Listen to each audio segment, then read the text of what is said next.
identified by your face, washed in the blood, are walking out their life with the rest of the celebrating. But mine is dressed up as a shepherd. But mine is dressed up as a princess.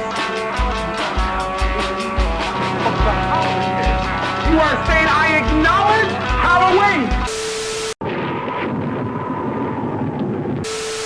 You are watching the Last Roundup Horror Show. I am Frank, and with me, as always, is John Walmsley. And then we got Ray McGuff. Hey-o. And then we have a special guest this time, Alex B. Is that your real last name? That's my real last name. It's Bowman, Bowman. Right on. Also known as Sergeant Octopus on TikTok. He's quite an artist. He did our artwork, and he's always drawn something really rad. So check him out he's doing all kinds of stuff. Thank you. Yeah. Follow him wherever. But yeah, we're doing Halloween finally. It's 5 years in the making. We did do the 2018. Is that when it came out? The original remake? Well, the remake, yeah.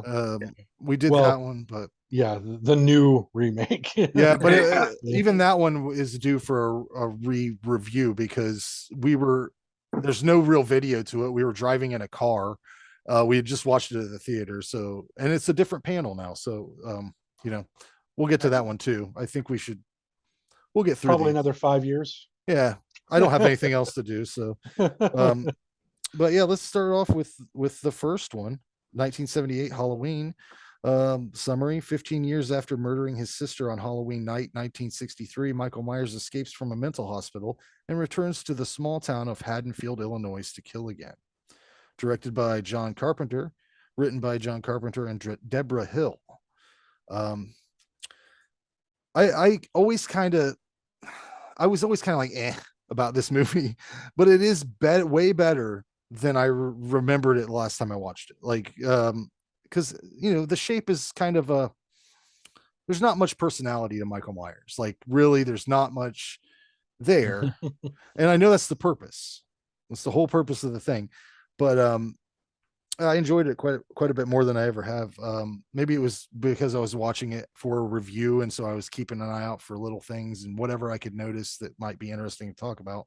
I do think it's weird that everybody kind of points to Halloween 2 as being, that's where you see Michael Myers really driving a fucking car, right? Like, they always point out to that, but like, he's in a car a lot in this, and and I honestly don't think that that's the craziest thing that he does, because remember how he escapes the hospital?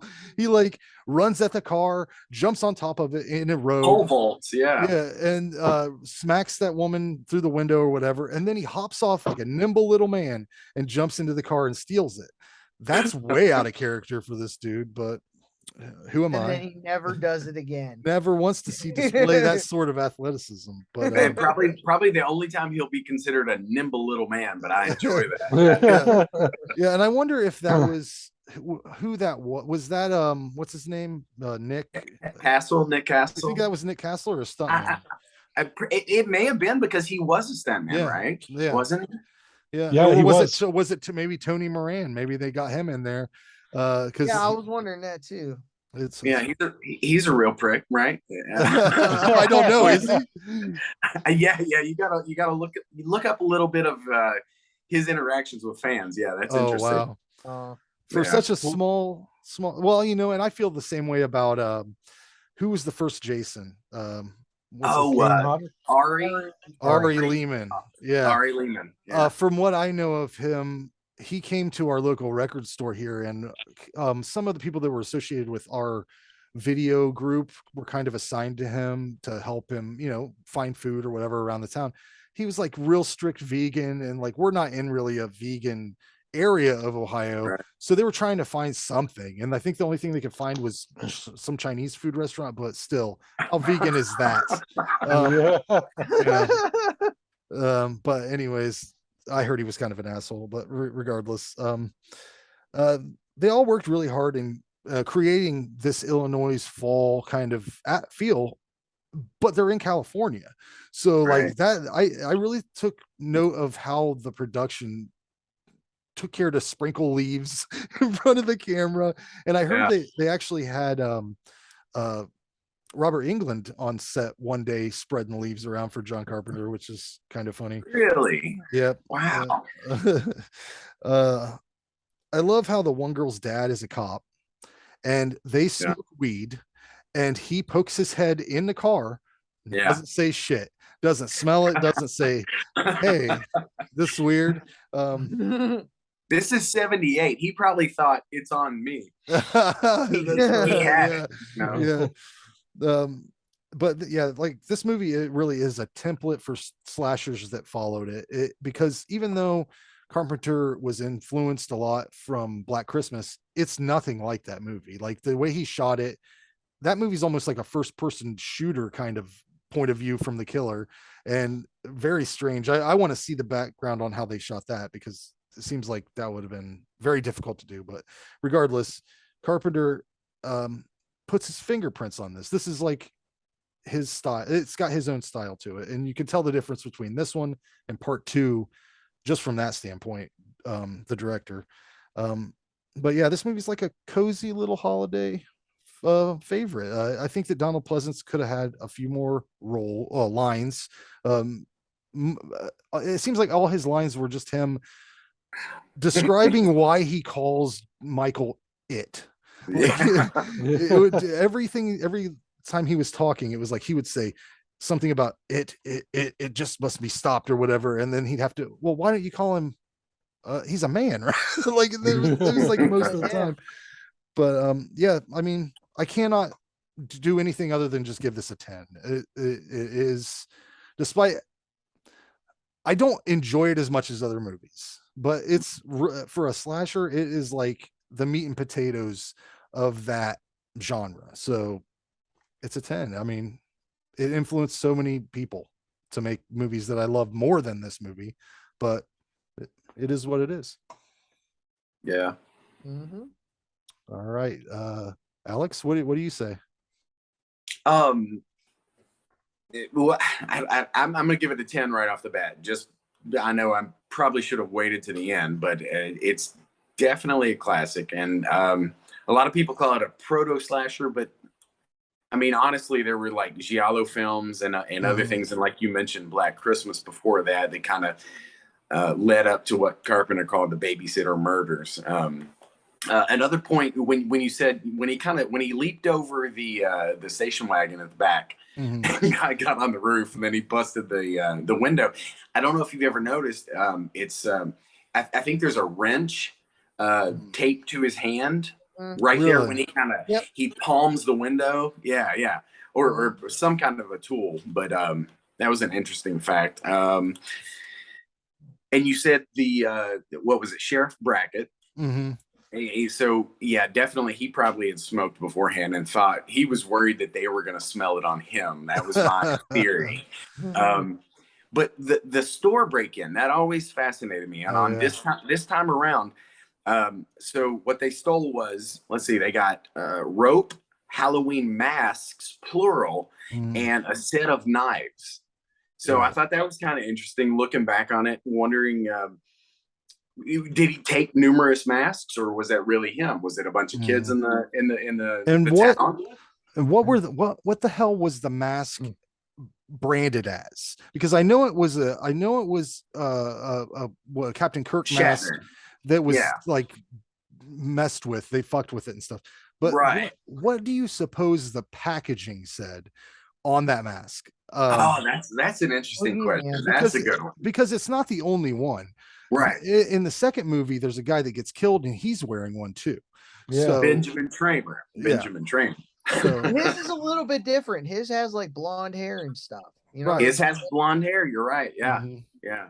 And the hair, the whole mask deteriorated by the time part 2 came around. So that's why. But they both bought him they got him at the same store, John. Right. And there had to be a thing on it that said like nighttime ghoul or like it probably said Boogeyman. The Boogeyman. There you go. Okay. Either that, what we should have is, though, that's what we want to see in Halloween Ends, is where the mask says Nighttime Ghoul, and underneath it, Boogeyman in parentheses. Yeah, That's by what we need to Silver see. Shamrock. Silver Shamrock novelty. Yeah. Silver Shamrock. Uncle Yes. Touchy. Oh, the off-brand. Oh man. Oh. Uh, Well, okay. So I guess the other, and I kind of added in here. I watched a little bit of the. Have you ever seen the uncut television version? Mhm. Okay, Yep. so yeah, so it shows him as a little boy in the institute, and he's kind of sitting there and everything. And we can cuss on this, right? sure. Oh yeah. Fuck Okay, yeah. I thought so. I just wanted to make sure. But so it always begs the question to me that him taking a shit, taking a piss, he's got to do these things, Michael, right? So does he wear a diaper? I've always thought, does he wear a diaper? Is he used to that from the Institute, right? What does he Yeah, that's a know good is what I point. want to know. What does he know how to do? Because Right. I know that we're not talking about part 2, but there's Right. a part in part 2 where a lady is bled out with an IV that's stuck into her vein. And I guess Michael Myers did that, but I've seen trained nurses Right. stick somebody like 20 times. Right. Well, when you're in an Right. institution for what, 30 years, right? Or Yeah, whatever, Oh, that's Yeah. a good point. Yeah. 15 You've probably years. seen it 1,000 times. So. Yeah, He's that's done nothing but observe. You're right. Yeah. Yeah. Mhm. I mean, and that's how he's got he'd be a master at Tetris, the way he kind of puts the bodies here and there, and they hang down and drop and everything. So So much work put into all of Yeah. that. Yeah. yeah, very artistic in a lot of ways. Also, and I know we'll never get to see this, but I always think about the behind the scenes parts of part 1, like when he ate that dog. When they saw the dog and they were like, he's been hungry. Damn him. Can you just imagine him lifting his mask up like Spider-Man, and being like, Yeah. Oh yeah, this is so good. Oh. Real good And vibe. why couldn't he just find food somewhere? What, Right. The dude's in everybody's fucking business. He What can the just hell? open a fridge somewhere and get a sandwich. Part 2, the lady's Exactly. making a goddamn sandwich. Exactly. right. Exactly. Nope. I nice. forget her name. I should have written that down. But yeah. Oh, real quick, 2 more things. In the end, I thought it was interesting. He's always like, I shot him 6 times. 6 times. I counted 7. I watched it 3 times Yeah, I and think you're rewound right. it 7 times. And then, of course, the old thing when he's shooting him, he goes up the ramp. You can see him there's the rail, but he's obviously on top of the rail when he falls. So Right, the yeah. ramp that he walks up is kind of obvious. And the very last thing, 2 more things. I'm sorry. The comic book names, when Laurie's talking to Tommy, she talks about, and I'm a superhero fan too, but she talks about, she's obviously making these up in the script. Neutron Man, Laser Man, Tarantula Man. So those 3, we've got to come up with some actual heroes that exist in that universe. Wow. That's the Carpenter verse officially. Yeah, yes. Carpenter's heroes. Carpenter's Tarantula heroes. Man. Yes. And literally the last thing that I'll say, and then that's the end of mine. But when the graveyard owner is, he's walking Loomis to the graveyard, and they notice the grave's empty and it's been dug up and the stone is moved, he starts to talk about a dude, and he says, Charlie Bowles, this old dude from Russellville, which is like 15 minutes away from here. And he talks about one night he went to the garage, grabbed a knife or a saw, I can't remember, came back in, told his wife and kids goodbye, and it's ... And that's the end of that story. So in the universe of Michael Myers, this dude a town over did something horrible to his family or somebody else, and we never find anything out about that. Right. But the name of Charlie Bowles, that was one of John Carpenter's ex-girlfriend's dads. Oh wow. Okay. And he will never mention anything about the dude in any interview. That's I thought that hilarious. was pretty fascinating. But that's all I got. I give it a 10 out of 10, as always. Right on. Yeah, now that I think about it, Donald Pleasance was fucking with that gun constantly, man. It was like his like putting bullets in it, taking bullets out of it. Anyway. He added an extra chamber. That's Oh what it yeah, was. that's his just in Always case, Oh, baby. he was doing the video game in-game always upgrade. pointing it at fucking people. I'm like, I've been around guns my whole life. You don't point guns at people unless you're going to shoot them. You know, It makes you him don't use it as a concerned. pointer. Get your ass away from there, Yeah. Ronnie. Run! Like, bro, what are you doing? Yeah, I want. They could have used the scene where he was practicing because he did hit Yeah. Michael Myers every single bullet. Yeah. They should have had him like pinging some beer cans off some fence or something. Oh, like Lori was doing in 2018. Yeah. John, what? Give us what you got. All right, so this is one that goes way back for me. This was one of the ones my dad introduced me to on VHS. And it's also when I got older and new media came out and stuff, it was also one of the ones that I first saw that remastering hurt because it lightened everything up. So the one scene in particular is when it's right after Lori finds all three of the people in the house and she's like crying and there's a dark doorway right behind her. And then slowly, Michael comes into view. Well, he's really in view a lot of the time, way longer. And it just kind of kills the mood. They fixed it a little bit on Blu-ray, but I just remember being a little bummed about DVD for a little bit there when I first saw that. Because the grit and the grain on the VHS and stuff, everything was so much darker. That movie was so much scarier on VHS. Mm-hmm. But other than that, that's just like, just a little observation I have.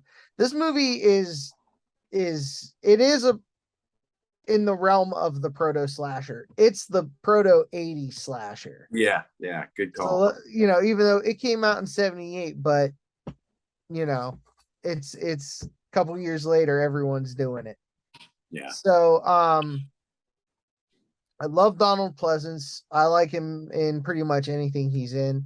Loved him in this. I would really have loved in the Rob Zombie version. They touch on it kind of, but not nearly to the extent. I would love to have seen his Loomis, what he went through and how he came from all this education, all this just time spent studying, that what led him to be like, all right, this kid's the fucking devil.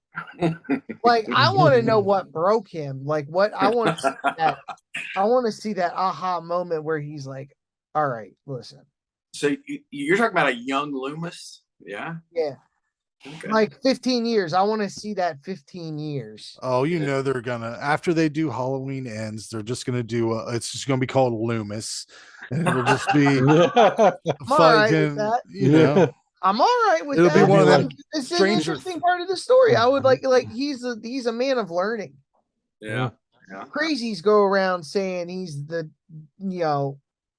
he's evil. He's pure evil. He's a learned therapist. He's a psychologist. Evil. Yeah, no, you're fucking evil. Yeah. These degrees, I piss on him, I shit on him, I set him on fire. All that money, nothing. I want to see what led him to that. Yeah. Probably divorce. Maybe he's like, you ruined my life. Yeah. Michael. Six times, Michael. He took everything from me. Seven times. Oh, that he got divorced because there was a point. If he was even married, I bet he was. He's at an age where he would have been married. And then what happened was he got obsessed with this boy with the black eyes. And then he'd come home every day and be like, honey, I don't know what the fuck. And she'd be like, can you stop talking about this kid?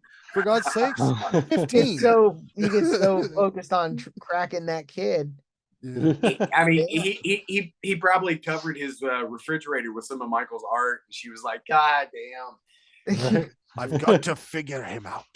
He can't have like a father complex with him. Yeah. He's got like string and shit going on the fucking. It's like him in a car with Happy Father's Day cards. And it's like, what does it mean? I think it means he wants out of the fucking insane asylum. I think that's what it means. He I'm doesn't not a like it here. doctor. Yeah, he doesn't He's like it. he's the devil. But- This movie still has effective creepy moments, especially, and it's always been this for me, where Loomis and the nurse are riding up to the gates, right when the music starts, it shows the people walking outside, and then the music's playing. It's so creepy. It just they're moving super slow and like just I don't know. They're really ghostly. They're like cattle. It's haunting. Yeah. pretty much. Yeah, it's just so weird. And then it was because I just remember it was nothing, and then the lightning flashes, and you see them, and the music starts playing, and it was just so so creepy. The editing in this movie is top notch. Mhm. And the music, I mean, John Carpenter was just fucking around on a piano. And he came up with this. That's it. 3 or 4 notes. Right. Repeated. Yeah, One I of the think most it's hilarious. iconic I heard scenes of all time. I heard somebody talking about seeing John Carpenter live do his music and comparing it to watching Goblin live. And they're like it is so boring to watch John Carpenter live. And I bet it is. He's like without a movie, or like no, I mean they're playing the is it movie just a behind him. concert? They're playing the movie behind him, and he does have a drummer and a bass player, whatever he needs, but he's playing a synthesizer. And just think about all his scores; they're all like The just same. and then Goblin's like They're messed doo around. doo doo boo doo doo doo. You know, it's like they're really getting into some grooves and shit, and like hitting all kinds of stuff. I would love to see Goblin live. I mean, Well, but to be they're fair, fun. Carpenter's always stoned, so he thinks he's 10 times more interesting than he is when he's playing. Like that Family Guy episode. yeah, Handful of peanuts. That band. I like his stuff. I mean, I do listen. I have some of his collections on my Spotify shit. I listen to it, but I definitely will skip if he's droning on a little song. Well, and then Goblin, you tied in Donald Pleasance roles. You know, his doctor and Creepers are phenomena when he's in the wheelchair with the chimpanzee. Yeah, he could have used the chimpanzee in these fucking movies. Yeah. I would have really liked it a lot. With the Razor razor blade blade. wheel, yeah. Yeah. That's who could take down Michael Myers. Who Yes. better? Who better? Yes. It'll just eat his face off. Yeah, then we'll see. We that. all know that That's Jordan Peele's Halloween. We all know that the razor blades are just laying in trash cans. So Oh yeah, perfectly shiny. Yeah. Ready to go, just ready to rumble. It's ready to rock. So Just on the top. Here's a question. What the fuck kind of plans did Linda, Bob, Annie, and Paul have? Were they gonna fucking swing? They gonna do a chain? They gonna run a train? Like what? What is the? Are they just gonna bone in the same house? Is that what the deal That's is? probably what it is. Is that it? Yeah, I've boned in the same house with a lot of people, and that's just usually everybody goes off. That's an event. Linda and Bob had to drive that kick-ass van that'll never be driven again over to that house, and then What there's one line that always bothered me though when Bob's talking to, is it Linda, right? PJ Souls, and he's like, they're in the van and they're like, yeah, we'll get your clothes off, we'll get my clothes off, we'll get Lindsay's clothes off. And then it occurred to you, that's the kid, that's the girl, that's the girl. But he was just being a fucking weirdo, I think. But he was just making a joke, and it was too fun. far. Yeah. She thought it was a blast. Oh, Bob. Yeah. That was one of the coolest kills and reveals of Bob when he got pinned. Obviously, that's you know. And that speaking of Michael Myers being an artist, he really does step back to take a look at his work. Yeah. Yeah. He does. He's like, And I like when all of a sudden his corpse comes swinging down out of nowhere. You hear like a weird sound, and then he's swinging back and forth. That was awesome. I really like that one. But yeah, this was a 10 for me. it spawned some awesome, not so awesome sequels, but more importantly, it spawned like just thousands of films after. Yeah. So, so many more that we love today, and still today, people still cite it as a driving influence. We would not have Right. had Slumber Party Massacre 2 without Halloween. Right. This is true. Good point. Yeah. Like, Can you imagine Michael using that guitar? With Oh the drill? man. Well, Yeah. I'm sorry, John, I didn't mean to cut. Yo, no, I'm done. Oh, Go for it. The thing about this one that I love is the entire nostalgia of the first time I ever saw it. I think we can all agree that's probably the coolest part. I mean, the movie is good, but there has been so many since then that it's kind of worn its originality out. Right. But I'll never forget. It's like this time of year, TBS, Up All Night. I mean, all those channels, and I think it was TBS. But USA anyways, used to play marathons. yeah, maybe it Well, was I- USA. I was- AMC still does. I was thinking I about was- it the other day, and I was like, yeah. did they put 3 in there? Because I don't think they did. I think they skipped right to like 4. They would, that's they how would they always did, skip yeah. 3. They Yeah. always did Michael Myers. Right. Because I didn't see 3 until much later. So Me neither. And so I was like probably 10 the first time I saw this, maybe 11.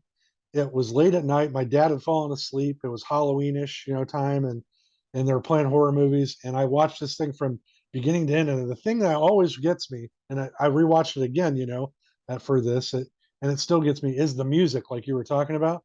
That music, man, there's something about it. I don't know what it is. It's like it makes me uncomfortable the entire time.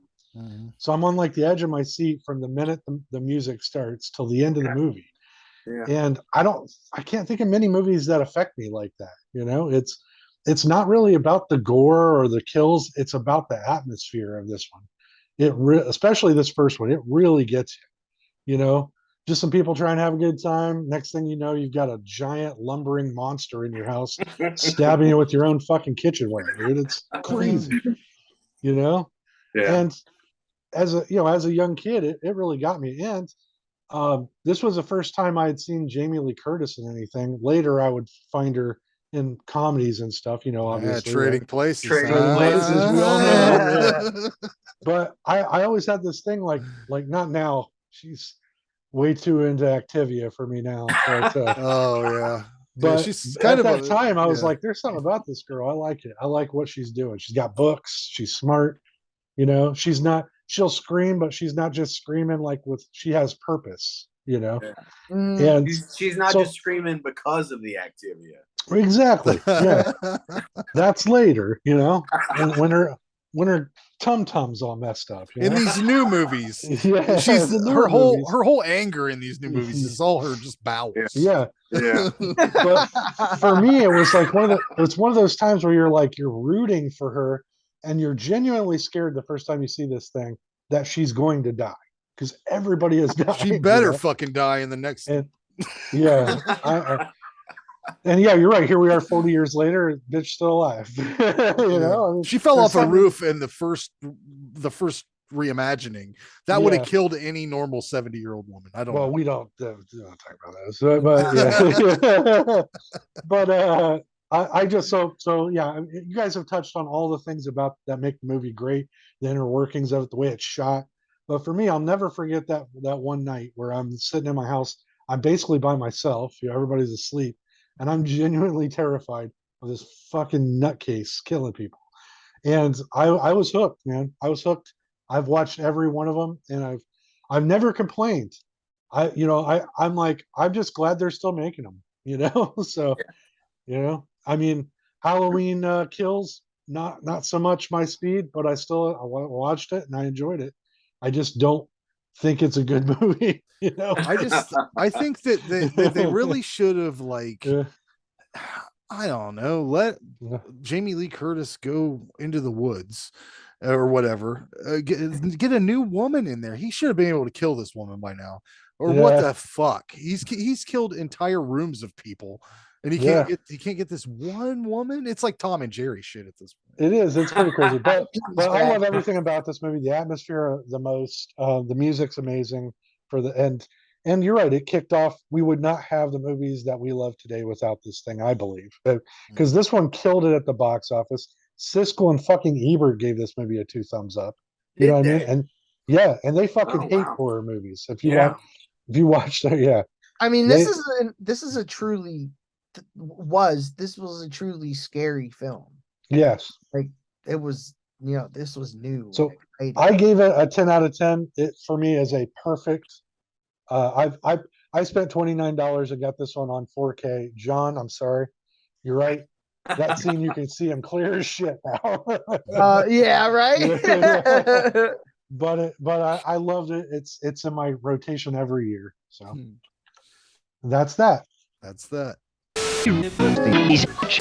All right, so yeah, like everyone knows, I've been lecturing on horror movies for 9 years, and like the first incarnation was going to the Silence and Universal, and then working everyone up to the advent of the slasher film. So there was from the very beginning kind of deep dive into Halloween and like trying to get all the facts straight of how it was done and who made It's Clive Barker. And oh, is that Michael Myers? That's Michael Myers. Oh shit. There he is. That's amazing. What's up, Mikey? Well, I guess it is the season. Yeah. So Michael, we're just talking about how you got on film. So basically, yeah, lots of books, and more books, and top of more books, and Fangoria articles, and everything I can find. So basically, it's 1969, and John Carpenter is in USC film class with his buddy Danny and his friend Terrence. And Terrence shows for the end of the semester short film contest or whatever it is, his film, which is called Foster's Release. And Foster's Release stars John Carpenter's buddy Danny as kind of like a masked lunatic stalking a babysitter. And Foster's Release, it gets like, kind of round of applause from the class. And John Carpenter says, hey, man, good job, Danny, playing the stalker. And Terrence, I kind of like this movie. Like, this was cool, man. You like babysitter being stalked, blah, blah, blah. Like, do you think I could steal some of this someday? And Terrence is like, all right, that's cool. And pre-Fangoria, definitely. There's no Fangoria. And so Terrence, whose name is actually Terrence Winkles, and he will go on to write the screenplay for The Howling. He kind of, goes into like graduates USC and gets on his Hollywood hustle. And Danny, who played the character of like the stalker in Terrence Winkles' film for his release, is actually Dan O'Bannon. So John Carpenter and Dan O'Bannon are best buddies, and they want to make movies together. And John's kind of more like stoic and stuff about things. Dan O'Bannon's very, very emotional. And they start writing, kind of like a science fiction horror parody that features the work of a lot of up-and-coming effects artists that'll go on to make Star Wars. And that movie's called Dark Star, which people have either seen it or not seen it or loved it, hated it. It's definitely incredibly ahead of its time. It's not a great movie, I don't think, but that's just me. But it's still amazing what they did with no money.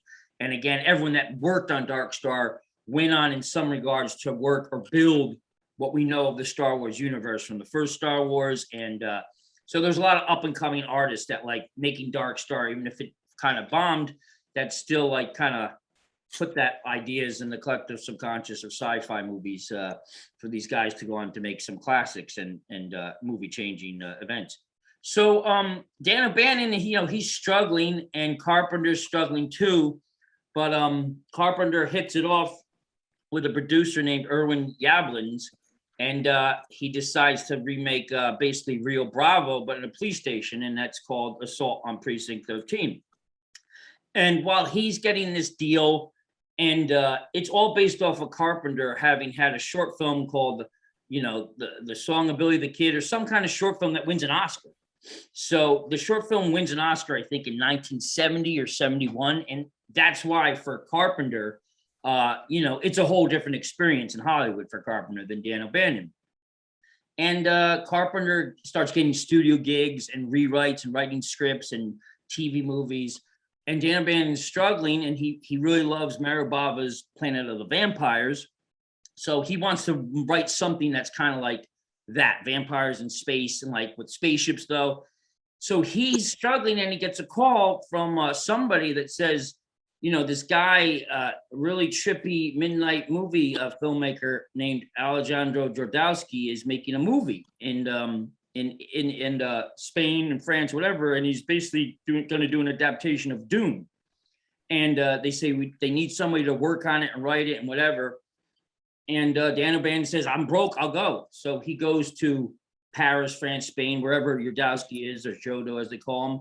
And as you can see in the movie, which is called Alejandro Jodorowsky's Dune, Dan O'Bannon spends like a year writing and creating what they wanted to become Dune. And of course that falls through.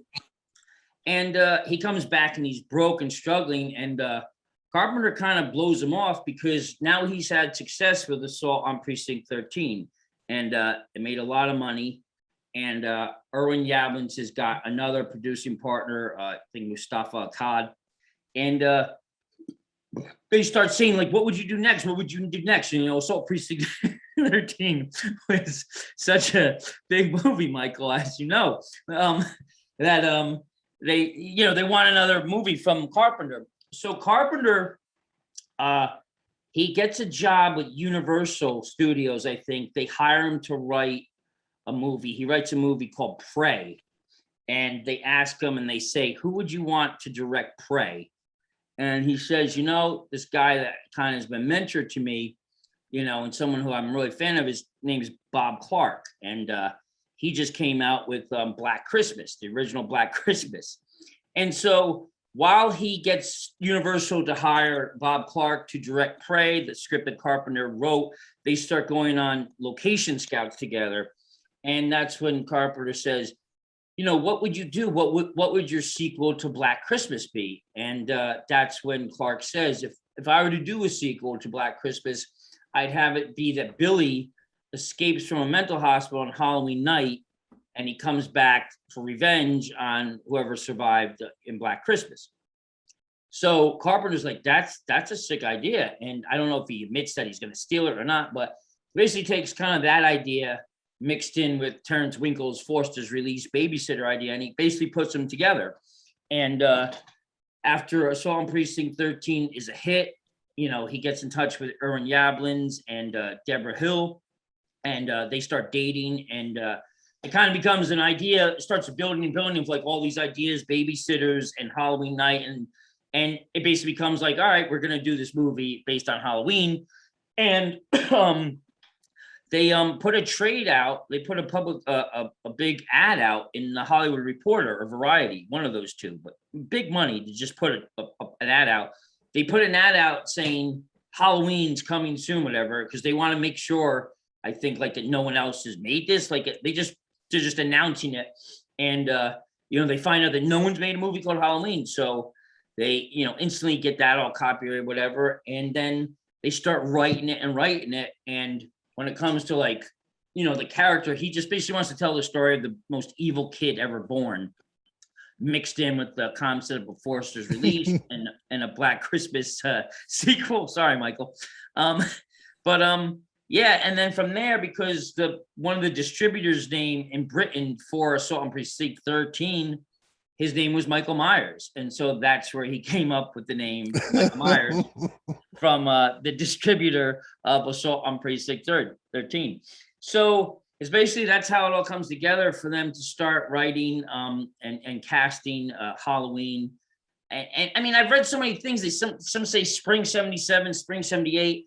I mean, distribution nature back then, like you couldn't film a movie in the spring or summer and have it released in the theaters in the fall. Like I don't even think for an independent that would have been the case.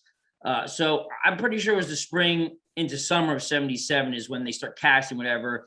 And there's a lot of nods in the movie to Psycho. Sam Loomis from Psycho is the boyfriend that helps her look up where Marion Crane went to the Bates Hotel.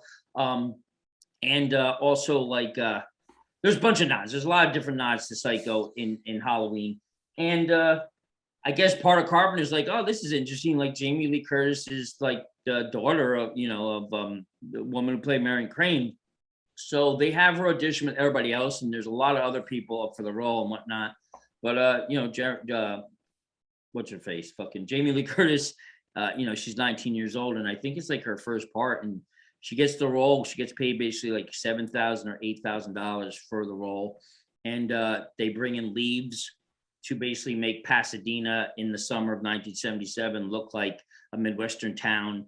And, you've seen a million interviews with PJ Souls. Everybody's just doing everything to make this movie. It is $250,000 is the budget, which I've heard across the board and everything I've read.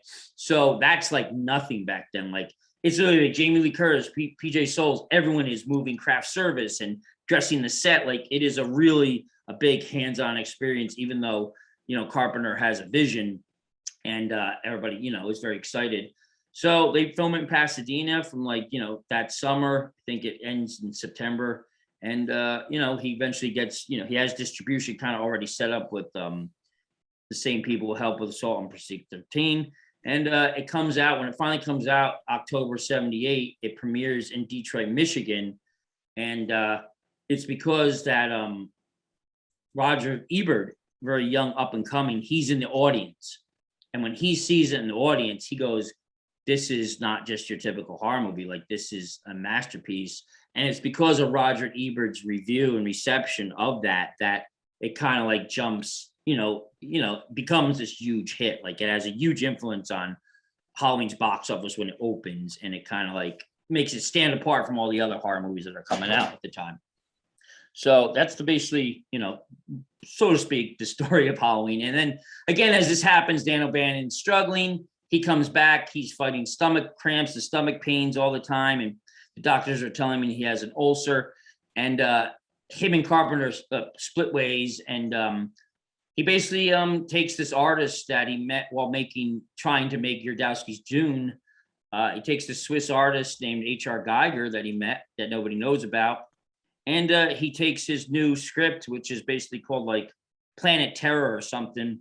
And he gets it to Walter Hill and everyone at 20th Century Fox. And that script basically becomes Alien. And, the rest is history. So. Right. Yeah. Dan O'Bannon, man, Life Force. Have you seen? Yeah, Life I just Force? saw that. I just saw that. I'll tell you what, the movie's great, but god damn, it's long. It is long, yeah. It's a long motherfucker. I love all the Halloween movies. I really do. Some of the most recent ones, I appreciate them, although they're not my favorites. So, basically the way I would do my Halloween is the first two are my absolute favorites. You have great acting. The plot is, believable. The music, it's just an iconic horror classic. And Michael Myers is so creepy. The first one, we're introduced to the whole Laurie Strode story, and we have, the backstory. And, it's a great introduction. It's a great buildup. The momentum is there. And then the second one to me is the cherry on top. I absolutely love the second one. And I can't believe it gets as much hate as it does. And I just think it's such a well-done movie. I mean, there's so many really eerie scenes. And true story, when I was like 6 or 7, my parents were watching it like on Halloween, and I snuck down the stairs, and I was watching over their shoulders, and it was the scene with the nurse getting dunked in the hot tub. And I remember being like, oh my God, what a world we live in, because it was just, utterly not only scandalous, but terrifying. Her skin's coming off and she's screaming, and, you get the full frontal and everything. And I was just like, oh my God, and it was legitimately scary. I thought so much, like the scene where Jamie Lee Curtis is trying to get through the window and he's grabbing at her ankles, and, just so much of it is done well. The part where she's hiding in the car and the dude, comes and sits in and he's been hit in the head and he passes out. So then we go to the third one. So we have this weird, mask season of the witch scenario, no Michael Myers whatsoever. And what I will say with this movie is that it has balls. It's bold. It was a bold, different direction to go into, and you have to appreciate it for that and that alone. You know what I mean? It's almost kind of a sci-fi horror movie. And, again, not my favorite, but definitely I can appreciate it And, I won't watch it every time it's on, but I just watched it recently. And, I was thinking there, one scene is very well done. Not terrifying or anything, but definitely, worth a watch. For me, if you're going to do if I was going to do a Halloween movie marathon, I would start with the first two and end it with Halloween H2O because I really love that one too. And I can't believe people didn't love it as much as I do because I think that was a great way and they should have probably just ended it there. Not a huge fan of the most recent ones. I have not seen Halloween Ends yet, but curious to see how it will go. I kind of wish they would retire it though because it's just not, it's not as fun as it used to be. But yeah, if you were going to do a Halloween movie marathon, I would do the first two and Halloween H2O and end it at that. But yeah, Jamie Lee, she's always going to be my final girl. I love her. I've already reviewed the movies that we're talking about. Why don't you guys kick it off and talk about Halloween 1978, review it, and rate it out of 10. I'll let Jay or Michael talk. Oh yeah, Michael, you want to get in on this?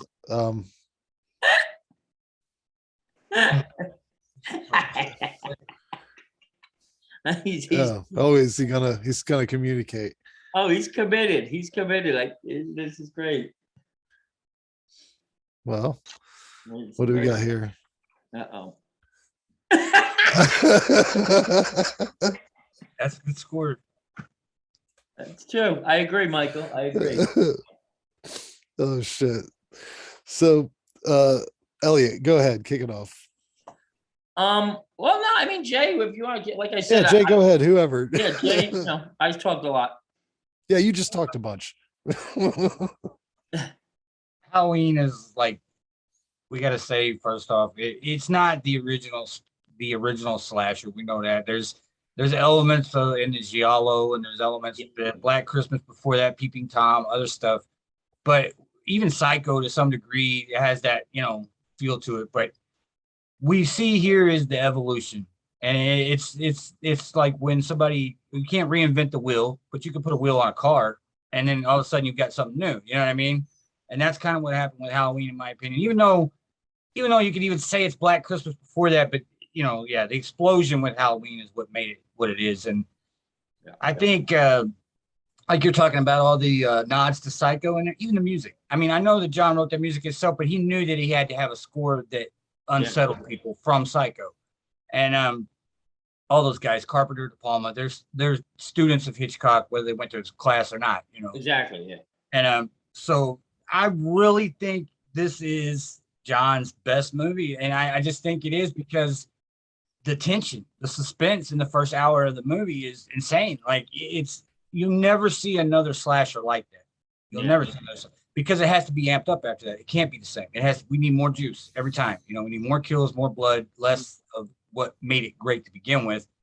And so, yeah, I agree with you. We were talking earlier about Halloween Ends. I think it was missing a little bit of that. That's what kind of made it sad, because it was the ending of this great thing that started in 78. And, but, that first movie, I love it. I watch it, not even a Halloween, probably 3 or 4 or 5 times a year. I watch that movie. And yeah. I like all of it. Even like Jamie Lee, like it's her first movie. She's spot on. She plays it perfectly. She's a little sexy, but she's also kind of the girl next door, and she gets it. Like, this is the babysitter, And Michael has his opinions. I don't know. This is the new Michael, I guess, because the old Michael, that would be your sister, buddy. But anyway.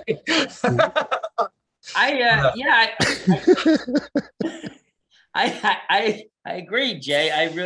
Everything you said is very true. You're right, because there's a lot of Mario Bava and the Giallo before that, and old Mario Bava's the girl who knew too much and whatever. There's a lot of things. Blood and Black Lace, of course. I think that might be the first real hardcore slasher movie in a sense, and you could see definitely echoes of Halloween in that.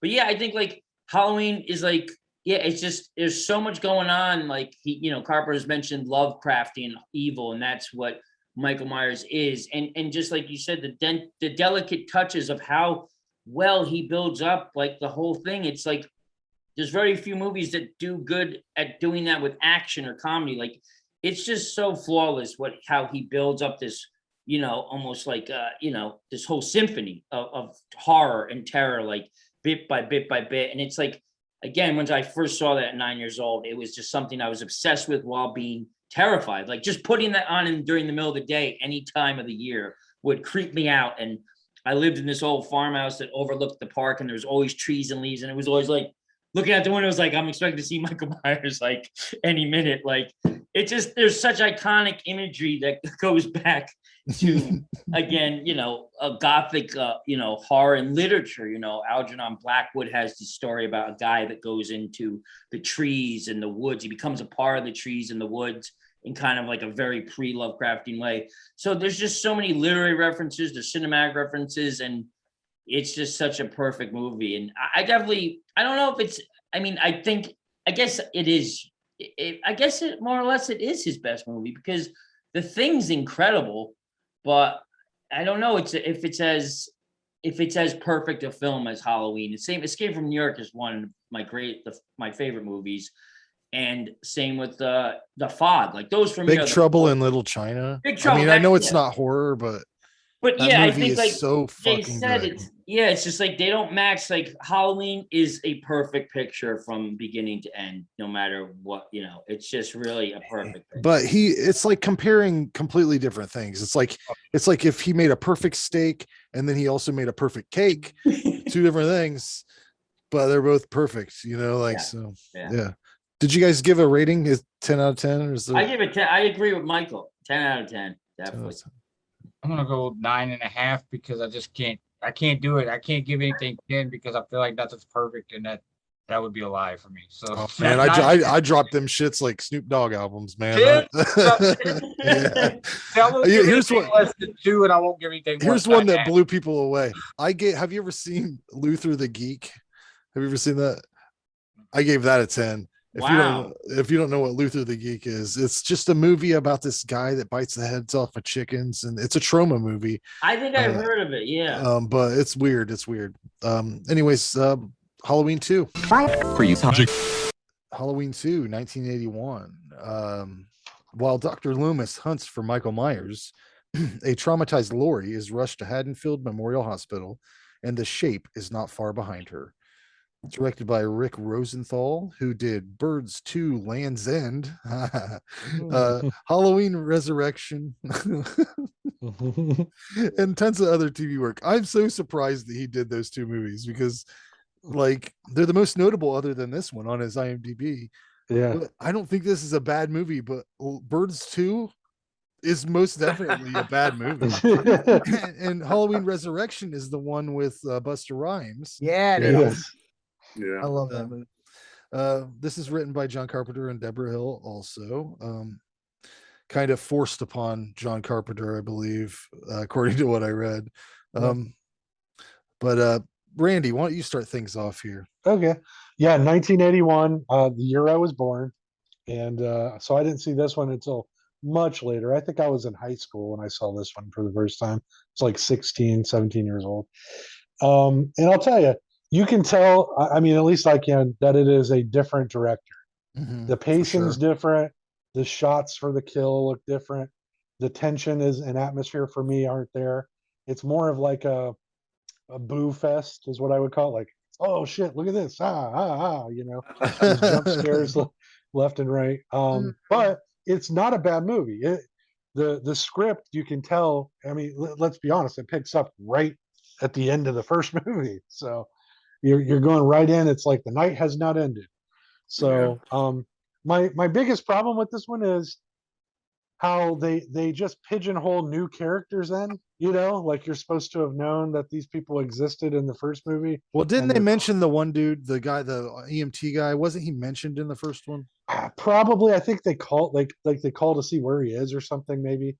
I don't even remember if they use his same name, but she does have a boyfriend, right? Because they mentioned him, I believe. They mentioned that she had a crush on somebody or crush on a guy. No, that was Ben Tramer. That's the guy that got killed. Yeah. Oh, okay. Really? Yeah. Okay. So yeah, that crushed right out the window. It's a good thing she started talking to this dude. That one up in flames. But he was just working the late shift. He got lucky because he was working the late shift. Yeah. This movie though has everything I like, and mainly Donald Pleasant being fucking insane. I love every bit of his dialogue. It is awful though.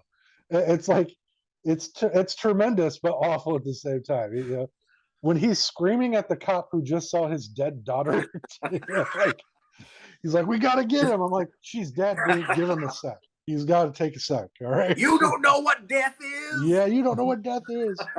I mean, again, he's waving that gun around like it's a fucking laser pointer. I don't know what he's doing.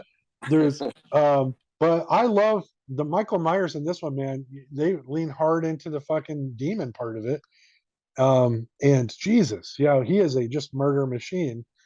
And I will say I like Laurie Strode less in this one too. She has less to do, you know, really. I mean, again, the atmosphere is rolled into a different direction. It's more jump scares. I mean, thank you very much for the great set of boobs that we see right before he fries her face off in the hot tub. Yeah, hot tub. You know, a 16-year-old Randy appreciated that, and so did 41-year-old. It was a nice little cherry on top for me. I was like, those are great boobs. Way to go. Two little cherries on top. Yeah, 2 cherries on top. Delightful. But again, the pacing is a little off for this one, but I like the story. I genuinely liked that this one it ended that series for a bit, you know, because we take a leap after this one for a while, you know. So well, yeah, I mean, Loomis and Michael Myers die. Yeah. And then they just bring him back. Yeah, they just go, fuck wait, that they didn't noise. really die. Well, they survived the fire. Yeah, sure they did. Technically, Loomis had one burn scar right here. So that explosion would have melted. That explosion would have melted anything that was metal in that room. You're not thinking rationally, dude. All the things were pointed out. Oh, so he was in that sweet spot. You're right. He was in the eye of the storm. Right. The fire goes around you, burns your face a little. Boom, right on. And he took the fuck off. He was just Maybe he just flew out the building. You know, like we just didn't kind see of it. set that precedent up with how fast he is running towards the car 9 times in this one. Every time he's taking off, he's fucking right he there. just hops in the back of that one cop car at the beginning. He's just like, fuck. He wasn't even with that dude. No, that cop showed up. He's like, now we're partners now. Who are you? You're a doctor? Get out of here. We're in this together now. I also have to say, I love that nobody mentions that Dr. Loomis got that kid killed. Yeah. He got the kid in the mask fucking killed. Yeah, that was Ben Tramer. Yeah, Ben Tramer. They don't really address it very much. Like at the moment. I mean, I know they pull him out of the morgue or whatever. They take his teeth. They get his teeth. Yeah. But at the moment that it happens, every cop leaves. Right off. He's down the road. Fuck that kid. No one even. There's neighbors around. No one even goes, hey. Oh, dude. Hey guys, there's this guy. We're gonna leave here for. We're gonna leave this here for just a minute. Yeah. I don't know a whole lot, but if I was with somebody for 15 years in a mental institution, I could tell their height and weight probably pretty far away. And you know what the best part is? Like you see him carrying a fucking trick or treat bag. Yeah. He's carrying Michael. Yes. Damn trick or treat bag. Yes. And Michael Myers. Not only that, your eyes, Loomis. Yeah, he's carrying a bag, but he's also walking around like Beaker. He's like, he is. Well, they said he was really drunk. But I feel like that is a stiff ass drunk. That's kind of one of those things now, though. In our society, we're just used to cops killing people and going, well, you shouldn't have been there. Yeah. But I'll tell you, overall, I enjoyed this rewatch. I hadn't seen this one in a while. It had been several years. Again, I thought it had some cool kills. Donald Pleasant's dialogue is just stellar. I love that it tied directly into the original, and it had a solid ending for that time period. The music, atmosphere wasn't exactly what I would have hoped, but it holds up. It's still a fun movie to watch. So I gave it an 8 out of 10. So very nice. All right, Alex. Just to piggyback off what you said about the officers and people being killed. I just imagine Loomis walking out and be like, "Your body cam wasn't on, was it?" Yeah, right. Yeah, right. I bet they chalked it up to Michael too later. They're like, "Oh no, Michael." killed Oh that yeah, guy." Michael was driving. Why are Yeah. the cops allowing him to wave this gun around too? They're just like that. No one's like, hey, you don't have authority. We have authority here. Put the gun away. He's like, "I'm a doctor." These people are like Oh, throwing rocks Yeah. through a window, and he's just like bringing a gun to a rock fight. He's like, let's Yeah. do this. What we doing? I've got 7 bullets. Give me something to shoot. 7. I got an extra bullet in here. Yeah. Oh, okay. Well, first of all, we were talking about Ben Tramer, so I've got a piece that I'm going to send all of you. It's Ben Tramer Returns. So I took a screenshot of his burned skeletal face, and then I put the mask back on it. So I've got a little picture of Ben Tramer Returns. That's the sequel we should see. Hell yeah. But let's see. So I wrote a few things down. The dude you mentioned, the kid from the hospital, Lance Right. Guest is his name. Jaws 4, and then the Last Starfighter. He's Last Alex from Starfighter. The Last Yeah, yeah. Starfighter. Yeah. Wow. And we'll get to that when we get to Halloween 3, because his turtle-looking buddy, I guess, from the Last Starfighter is the Warlock from Halloween 3. Oh, okay. Yeah. Okay. Anyway, let's see. So this one's the one where they talked about the Samhain or Samhain a little bit more. They got into that. I thought that was kind of interesting when he talked about it, and he looked on the chalkboard and everything like that, and there was the Yeah. What a bad explanation by Loomis too. That was Yeah. for sure. It was like somebody told him what it was. Yeah. And he was going all off of memory. He's Yeah. like, yeah, I think it's a holiday. like- It's a guy. He's like, look at this goddamn pamphlet. Oh.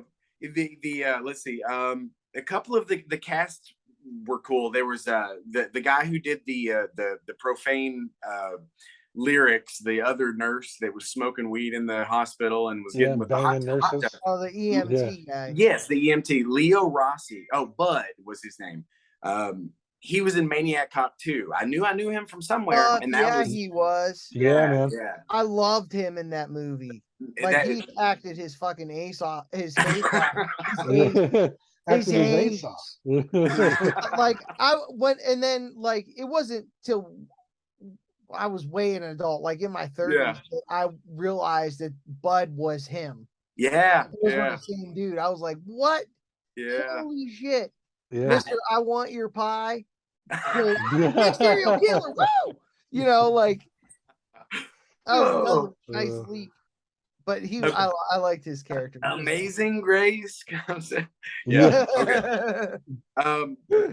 And so yeah, I like it when the actors kind of cross over from different genres. But this was also, well, let's see, the other one that, and this is one I just recently learned in the past year. Dana Carvey's in it. I saw him in the credits, but I don't remember seeing him. It's the it might be after Tramer dies. I'm not sure, but it's when there's a swarm of reporters and law enforcement outside, and one of the reporters is getting ready to go into the house, and she turns and says, "Go get so and so," and he's the dude that walks up. And Oh, okay. yeah. It's a few Wow. seconds. It's a few seconds before you see Annie's body. Okay. God. Have you okay. seen? Like 5 seconds Since you brought him before. up, have you seen Dana Carvey in Moving with Richard Pryor? Oh yeah. Oh Yeah. my God! Yeah. I've been wanting to rewatch that. It's very hard to find on streaming Yeah. services and stuff. Yeah. But I just remember him being so fucking hilarious in that movie. I feel like Shout Factory released a Did version they? of it. I think I could be totally wrong. Of Moving, they did. Yeah. Mhm. I think. I think. Underrated. I thought I saw Totally Good underrated. movie. And that. Took the stairs. see, Sorry. See no, see no evil, hear no evil. That's another underrated Richard Pryor. Gene Oh, Wilder. I love that movie. Yeah. What are you, deaf? Yeah. what? was he a Oh. woman? Oh, Yeah. when in the ice cream scene, does that feel good? Does that feel good? Sorry. God damn. Okay. Well, there's some recommendations for whoever hears that. Yeah. And then the last thing that let's see. Yeah. The last thing I had here is I am, and I was just going to mention this real quick. I live in Bowling Green, like I think I told you guys earlier, and that's where John Carpenter grew up and kind of based everything. And all the towns and streets are named from towns and streets here. But it kind of amps up in part 2. He talks a little bit more about all the different, Smith's Grove Sanitarium. That's where Michael was, hospitalized, and that's 10 minutes that way. And so I've always, I don't know. That's kind of cool. Bragging rights. Yeah. That's gonna That's I'd mention it to everybody every time. Yeah. yeah. And he did it in the fog too. I used to live on Regents Avenue, and Adrian Barbeau would be like, "The fog is moving down Regents Avenue," and we'd all go crazy on Halloween. Yeah. That's awesome. So anyway, but that's all I got.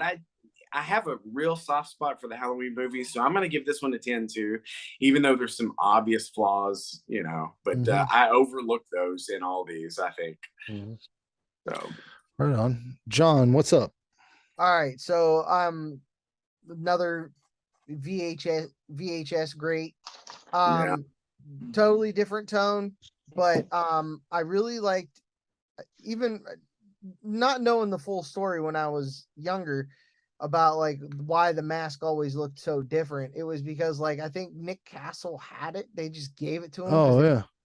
Well, it was under Deborah Hill's bed. That's what it was. But Nick Castle would keep it in his back pocket when they weren't shooting. So it was pretty fucked up. And the dude that wears it in this one, what's his name? Dick Warlock. Yeah. His head was much bigger. So it stretched out a little bit and shit. Okay. And didn't he go on to play Swamp Thing? I looked at his IMDb and I didn't see anything that was really he's notable. the main android in Halloween 3. Halloween 3, yeah. I just thought he has the greatest name ever. Yeah, he does. Yeah. He's a Dick Warlock. Yeah. The only thing I can think of to be better is he couldn't be Cock Wizard. Oh, bastard.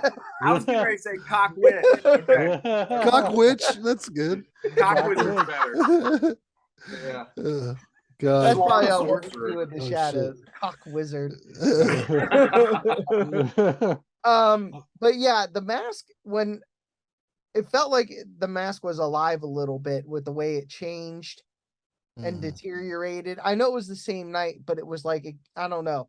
The deterioration gave it more character and made it different. I remember thinking that when I was a kid. That's interesting. Still, but then, finding out what it was, I was like, okay, takes the magic out of it. But it's whatever. I like the kid with the razor blade in his mouth is The Fog. He's Adrian Barbeau's son from The Fog. And it shows it pretty it's in there. Yeah. That cautionary, check your stuff on Halloween. Yeah. Which, by the way, anyone who is gonna post, I see it every year. Nobody's giving your kids their weed drugs. Not doing it. No one is buying, and let alone fentanyl. Oh right. No one's giving away free fentanyl. No, Timmy couldn't come up with his fentanyl. One year I saw, so I had to break his leg. It was 2 or 3 years ago. I saw it was there. Watch out! This is ecstasy. Right. No one likes your kid enough to give them a $30 pill. No one. I did see the other day, it was a warning. It was a Reese's peanut butter cup broken in half, and it said, "Beware, somebody's putting Hieronymus Bosch paintings inside." Yeah. People get fucking ape shit nuts this time of year with that. It's crazy. It's all just. But if you look it up, anytime that anybody had a kid that ate something weird or it was the parents that did it. It was every single fucking time, right? And no one's eating an apple that they get from someone's house. You throw that shit right in the trash. Fucking nerd. Can I tell you what I used to do? My mom used to make me and my sister hand candy out on our porch. Yeah. when we got old and too old, we aged out of it, right? So I would take handfuls of it, and especially the littlest kids that weren't paying attention, I'd stick my hand in their bag and they'd turn around real quick. And I'd just pull the candy right back out and put it back in the bowl. So by the end of the night, we had all this leftover candy. And my mom's like, "What happened? I don't know. 50 kids came. What do you want me Wait, to do?" you know what that makes you, right? A piece of shit. A cock wizard. Oh, there you go. Oh, God. Anyways, John, let's get back on track. All right. Sorry. Yeah. Jamie Lee's wig was atrocious. She already. Oh, I was gonna ask about that. I didn't think it looked that bad. In fact, I didn't even notice it until I read that was a wig like 2 or 3 years ago. This is the first time finding out about it. Not So her hair. I didn't catch that. I really like the setting, the hospital. Really like that a lot. Yeah. Creepy place for a slasher. Yeah. I mean, that still probably wasn't even. Wait, when was it? When was part 2 made? 1981. 81. Yep. 81. All right, it was probably, the term was coined then. I don't know why I thought it was like 79 or something like that. But anyways, I really like the different take on the music, just different instruments and tones, same notes and everything. The dentist that they called in is the kind of dopey deputy from Jaws 1 and 2. Oh, really? Yeah. I Okay. like him. He's pretty cool. I mean, can we talk about fucking Jamie Lee just, I don't know, under the influence, coming out of it in a fog, Crouching in a down room next to the full- door. Yeah. My daughter said something about that. And She just was- nailing Michael right in the eyes. Oh, at Both the end, eyes? yeah. You know, like, really? Yeah. Listen, I thought it's cool. It's totally cool. I'm just Yeah. saying it's not. We didn't watch Halloween 2 for the logic. Well, Right. but It But does. not It's only- like, wow, they made that work. Like, they threw that in there and like she totally did this. Yeah. Well, you do have to like. I always wondered what's their rationale when they're writing the script or shooting it, and being like, he just got shot in each eyeball. How is he still standing if they didn't have any supernatural, Right. Yeah, and he's like reasoning? grabbing, like he's Yeah. still trying to. He's Yeah. swiping the scalpel and stuff. He's You using hear it bat bounce hearing. off. Bat hearing. Yeah. Yeah. Yeah. But yeah, I really liked how it ended. Loomis was like, "Fuck this, we're Yeah. going, we're doing it." Yeah. The thing I have a problem with though is he ignited that explosion with a Zippo, which means he could have not died. He could have thrown the Zippo in the room and ran out. Yeah. you know? Right. Well, he doesn't. He clearly doesn't die. I mean, No, Yeah. he's in the sweet spot. Right. But yeah, this is a really good sequel. It was still scary. The kills are more plentiful, a little bit bloodier. I gave this one a 9. Nice. I don't. This is the first time I've ever seen. We've watched a ton of movies, ton of security guards. This is the first time I've seen one reading a non-pornographic magazine at work. I was like, is he reading? Is that a Yeah. no, it's not the typical porno that they read at security jobs. Not What that was he they're reading? it was some sort of like car Boys- magazine or something. It looked like Yeah. Boy's Life. Boy's oh, Life. it could have been. There was definitely articles on there. I don't know. There was it looked like a motor or something was on the one page he was looking at, but Okay. Okay. I also wanted to know, like, why is Lori's nurse so shitty to this only guy that gives a fuck about her? I know he's like flirting with her or stuff, but she seems to know him. They seem to be friends, whatever the Right. case may be. But it's like she's got a personal vendetta against this guy. Like he's always in here Nah, fucking with the patients. she's just kind of grumpy. That's all. Mrs. Allen is I- kind of grumpy. I She's think she was jealous. trying to. I think she wanted to bang him, so she was She's- C blocking him. Nah, Yeah. jealous. she was pissed the hot nurse was late. Yeah. Oh, that's it. Yeah. I've seen where Grace. Gotta cover Amazing her. Grace. Yeah, Amazing Grace. I've seen where people have issues with the hospital being like desolate and Michael Yeah. Myers being able to move around in it. But anybody who's spent the night in a hospital, like I have 3 kids, I was in the hospital overnight every one of those times. you would walk in, there was one person at the front desk. You'd go up an elevator down hallways that were unoccupied by anybody. Ghost town. Yeah. It is very much like a ghost town. So Yeah, I mean, I don't have any kids, but I used to walk around hospitals too at nighttime. yeah, that is fun just to get your steps in. I'm getting some real Exorcist 3 vibes from that one. But I mentioned on our Halloween 1 review that there's the lady that's bled out, the nurse, the bitchy nurse.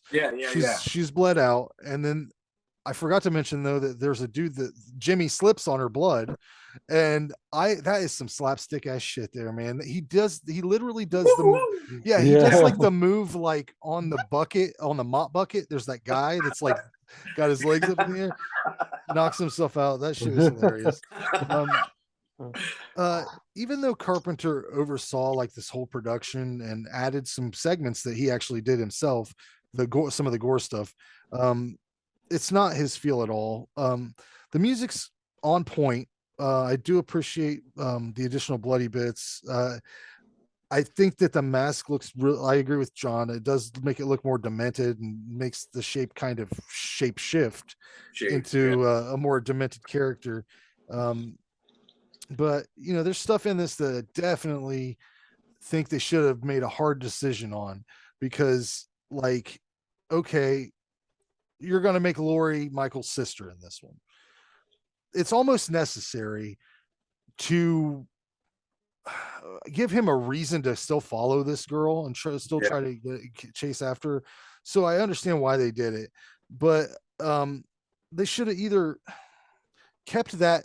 They retconned that later on. I forget what movie it was that they got rid of that, but 2018, I think. Is that what it was? Or was it Resurrection that they did that in? I couldn't remember, but regardless, they should have either kept that or just left Jamie Lee Curtis by the wayside and have him go off into the night and kill. Yeah. Also they lost, for me, I don't remember anything after 3 really. I know I've watched them because they were on TV all the time, but I don't remember liking them a lot. And I think they lost a lot of momentum by not either from the get-go doing the anthology idea that John Carpenter wanted to do, because this one does lose some gas as far as the Michael Myers character goes. Either go into the anthology full, this one could have been part 3 and then carry on in a different direction, or just keep that fucking lineage. They mess with the story so much to try to get as much as they can out of this franchise later on that it fucking, most of the time I say, like, new sequels and new remakes and stuff don't fuck up the original movie, but they made sure to do that with this franchise. Like, those later movies really fucking chop and screw the original story. So those sequels don't do that at all. But I gave this an 8. It's still good. It's definitely worth, if you watch the first one, it goes right hand in hand with it. But I feel the same exact way I do about these 2 movies as I do about It Chapter 1 and It Chapter 2, the remakes of the miniseries or whatever you want to call it. I think that this one's kind of like a bonus. It's like the first one's great. Here's a little more. It's like, That's fair. Yeah. But you know how it is. Halloween 2 is a whole different animal. It's, when I first saw it, again, I was 9 or 10. It was on USA or something, like we were saying. And it starts off with Mr. Sandman playing. And I remember that just threw me off. So I was like, what? Like, what is going on here? Like, this is the sequel. It starts off with Mr. Sandman.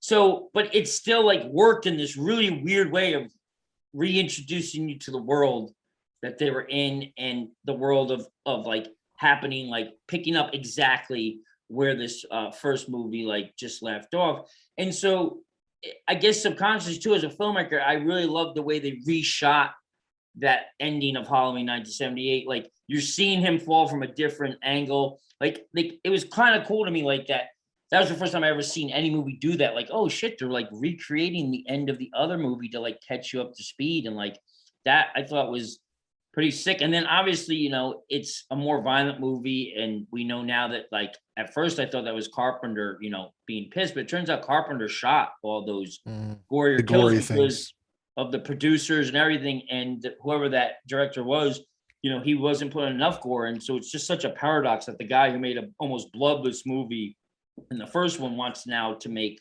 something gorier. And so, I mean, it's definitely, like, there's no 10 out of 10 for it all. Like, it's a good sequel. It's definitely not close to even like one of the best sequels of horror movies ever, but there's still a cool moodiness to it. And I mean, but it doesn't come close to half the other horror sequels in horror film history. Well, for me, I think Halloween 2, it feels like a lot of part 2 movies where we've had the original and now we've had the idea that we want a franchise. So how do we get to the franchise from here? So that movie, it kind of feels like it to me. It feels like a different vibe. Totally. Yeah. It starts off with the same vibe. Yeah. But then it very quickly becomes, and the whole Rick Rosenthal directed this, and I think him and John Carpenter were buddies, and he kind of gave Rick the job. Or I still don't understand why John didn't want to direct this, but I don't think he wanted to do it at all. I think he was done with think Michael so either, Myers after the first movie and wanted, if it was up to him, 3 would have been 2. And then, yeah. But like an American Horror Story vibe where it's different every time. Yeah. Yeah, that's what I thought too. But I don't know. I thought it was pretty good. It's not like, I agree with Elliot 100%. It's not the best horror sequel of all time, but it's pretty good for a franchise, to say, okay, we're going to put our foot down and here we go. But the studio, I guess, changed their mind too then, right? Because they went back and said, well, okay, we'll go back and do John's idea or, or whatever. But I wish they had made a decision either way and just kept going that way, because Halloween 3 gets all the hate and it's not fair. You know what I mean? It's completely unfair. It's, it's considered to be a studio cash grab when it's not. It was the original idea going forward. So, yeah. But I would have to give Halloween 2. I'll give it 7 out of 10. I think it's a good, solid sequel for the movie, but it's not my favorite in the franchise. Right on. Michael, what's your thoughts on part 2? I didn't know if you liked it or not.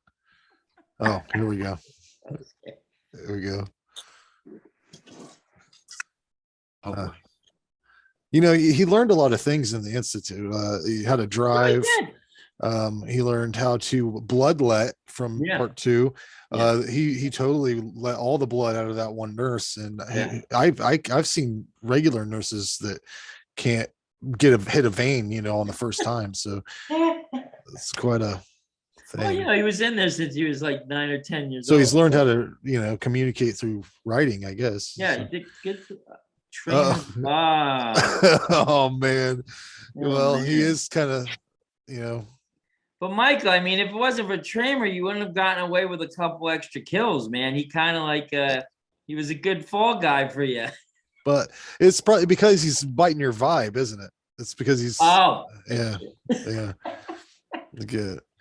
But by the way, I asked this on the other part to the other guys. What do you suppose? I know that the original mask was William Shatner and they altered it. But what do you think in the store the packaging said on this mask? What do you think it was? What it was? Because we had a couple ideas. I bet you it said just like creepy ghost mask or something. Like 1978. Oh, like, Michael knows. Michael knows. He does know? Yeah. For real? Oh, that's interesting. So this is in the world of the film. Well, he stole those out of the package, so he knows. I know, because he took knives, a pair of rope. Who else could it be? It's got to be a bunch of kids, Like we were thinking it was Boogeyman or something like that. What, is this official? What it really? Yeah. Haddonfield store. Yeah. That's probably the worst line in that whole movie, though, right? When he says, they took a knife and some rope. Oh God. Yeah, you're right. Yeah, in that movie, you're right. He's like, what's knives, ropes, a couple. Who else could be but kids? It's like, no, that makes no sense. Kids would not smash a window and take those things. But like for me, for Halloween 2, it's like, I give it like maybe like a 7. There's definitely some iconic images that scared the crap out of me, like him walking through the glass window. And I like the mythology evolves in that movie, whether you like it or not. It's definitely something we hadn't seen in other movies yet. Of like finding out halfway through that there is this Druid Samhain connection, that it's his brother, that it's his sister. Like that was an amazing storyline to hear for me as a kid. I was like, that's crazy.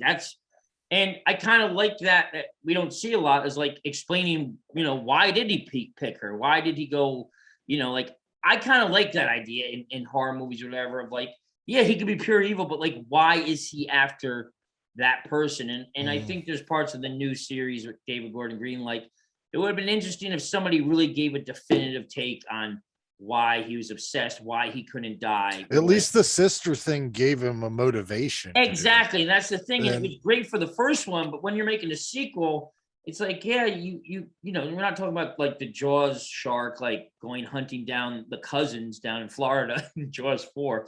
Like, you kind of like have to like, like just come up with something. Yeah. And that's what I think Halloween 2 does more. Like Freddy, when did we find out Freddy was the son of 1,000 maniacs? That was a couple of sequels down, right? I mean, right. I feel like Halloween 2 was the first movie horror film to kind of like build on the story a little bit in part 2, that you're like, oh, that's it. And then part 4 and 5 with the niece kind of continues that idea. And I still like those movies a lot, even though they're completely sloppily done and there's a lot of flaws. Like, I still kind of like that they're trying to build on the mythology of Michael Myers and Loomis. That's the other thing, Yeah. Think about how great it would have been though if the first movie had Laurie, the second movie, she's in the hospital, he doesn't give a fuck about her, and he goes and does other murders. Oh yeah. And then he just does other murders every movie instead of trying to do this Tom and Jerry bullshit where they're fucking constantly like, I was pretty like, I am interested to see what happens in Halloween Ends, just to see what happens, but I think that Michael should have killed her in the last movie. What do you think, Mike? You got you.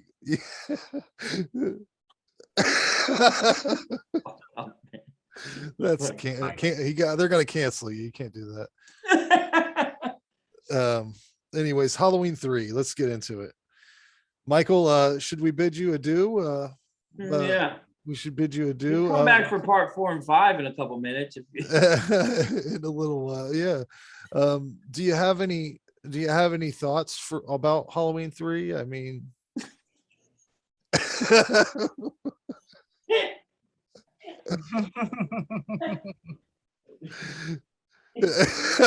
okay. All right. Well, thanks for coming on, Mike. I'm sure you got stuff to do. It's that time of year. Thanks, Mike. Yeah. Okay. Agree. All right, it is time for trailer trash. All right, guys. So, in honor of this being a Halloween-ish special or whatever. Oh, this is a full-blown Halloween. Yeah, this is a full-blown Halloween special. All right. Yeah. So I am giving you my special. I decided to go back and pick movies with classic movie monsters. So, I'm going to do just a little twist on it. I'm giving you if movie monsters came out in the 90s. So let me read to you this lovely description of the first one. The LA department has a special team of officers with talented ways of reducing crime. Their team leader has an excellent track record of reducing the city's big crime in unconventional ways. And also, he's a werewolf. This is 1993's Full Eclipse with Mario Van Peebles. Oh, I know this one. In downtown LA, the criminals are beating out the cops. Everybody down! Get down! And for a street-hardened cop like Max Dyer, it's become a war that can't be won. We know you've got some problems, Max. Just don't want you to quit. But now he's been assigned to a new elite squad. Okay, man, what's the deal? A secret police unit. Are we talking like some sort of pseudo Charlie Bronson vigilante? We call it justice. With a special method for cleaning the scum off the streets. Hey. They're powerful. Deadly. Be part of the pack, Max. The answer is no. You have to.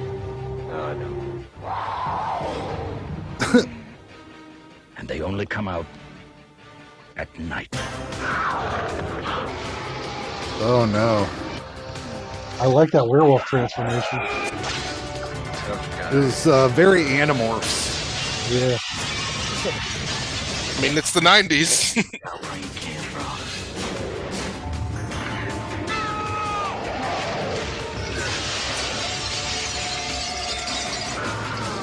Whoa.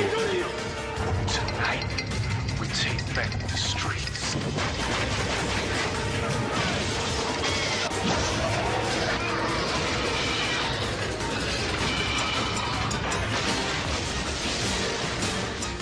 From the director of Hellraiser 3, Hell on Earth, comes Mario that's Van right. Peebles. The good Hellraiser. Shut up. Lethal Weapon Doesn't 2, exist. and Bruce Lee, Passenger 57, in full eclipse. The streets have never been so scary. I actually may have to check this out because I've never seen that. Oh, have you? Was I it saw good? that when I was a kid. I remember liking it. I thought the monsters or they looked weird. They had claws and like Wolverine type claw things happening. Oh, cool. And the makeup and effects and stuff outside of the CG, it was pretty entertaining. And Mario Van Peebles was cool. He was like at his peak in this one. This is a fun movie. I mean, it's like Mario it. Van Peebles. Action and horror, you know what I mean? Like it's pretty cool. He did the classic, I've got to jump after the car that's driving 50 miles an hour. Oh around. yeah. I love how he landed on Yeah. the cement and didn't knock the air out of himself. First of No, all, that huh? would kill me. And then Yeah. was able to shoot like he acted like nothing happened. It was like he was pouring a glass of water or something. I pulled a rib the other day getting pans out of my bottom shelf. Yeah. I just woke up. I woke up a couple weeks ago and my neck was fucked for no reason. Yeah. So We're no Mario Van Peebles. You know, Mario. We Van are Peebles. not. can only Yeah. dream. Yeah. So in this next gems, like I said, I'm using classic movie monsters. A borderline frantic Dr. Van Helsing unwittingly hires crack-smoking gangbangers to pursue vampires and their secret control of Hollywood and the U.S. This is 1998's Modern Vampires with the wonderful Casper Van Dien. Oh, he's a great guy. I like him. From the creators of Freeway comes a tale of those who stalk by night. Let's get some people together, real soon. Oh yeah. But within this deadly world, he's a renegade. 90s as fuck, man. Yeah. Boy, haven't you? And she's an outcast. I drive a stick to her heart, and that would be absolutely wunderbar. Now to protect her, I want her dead. he must wage a war against his own kind. He's dead meat. Yeah. I'm down Looks for like this. I'm gonna have a double feature, I fellas. think this came out the same year that Blade came out. This looks like Bordello of Blood type fun here. Yeah. Helsing. I'm talking about bad people. Hold on. Who's that? Was that Busta? Oh, please, is it? It's not Busta. Oh, come on. It looked a little bit like him, but you know. But I mean, it is Craig Ferguson in this. I saw him, yeah. Modern Vampires. Yeah, I'm definitely Wow. watching that too. That's gonna be That great. looks fun. Yeah. All right. Wow.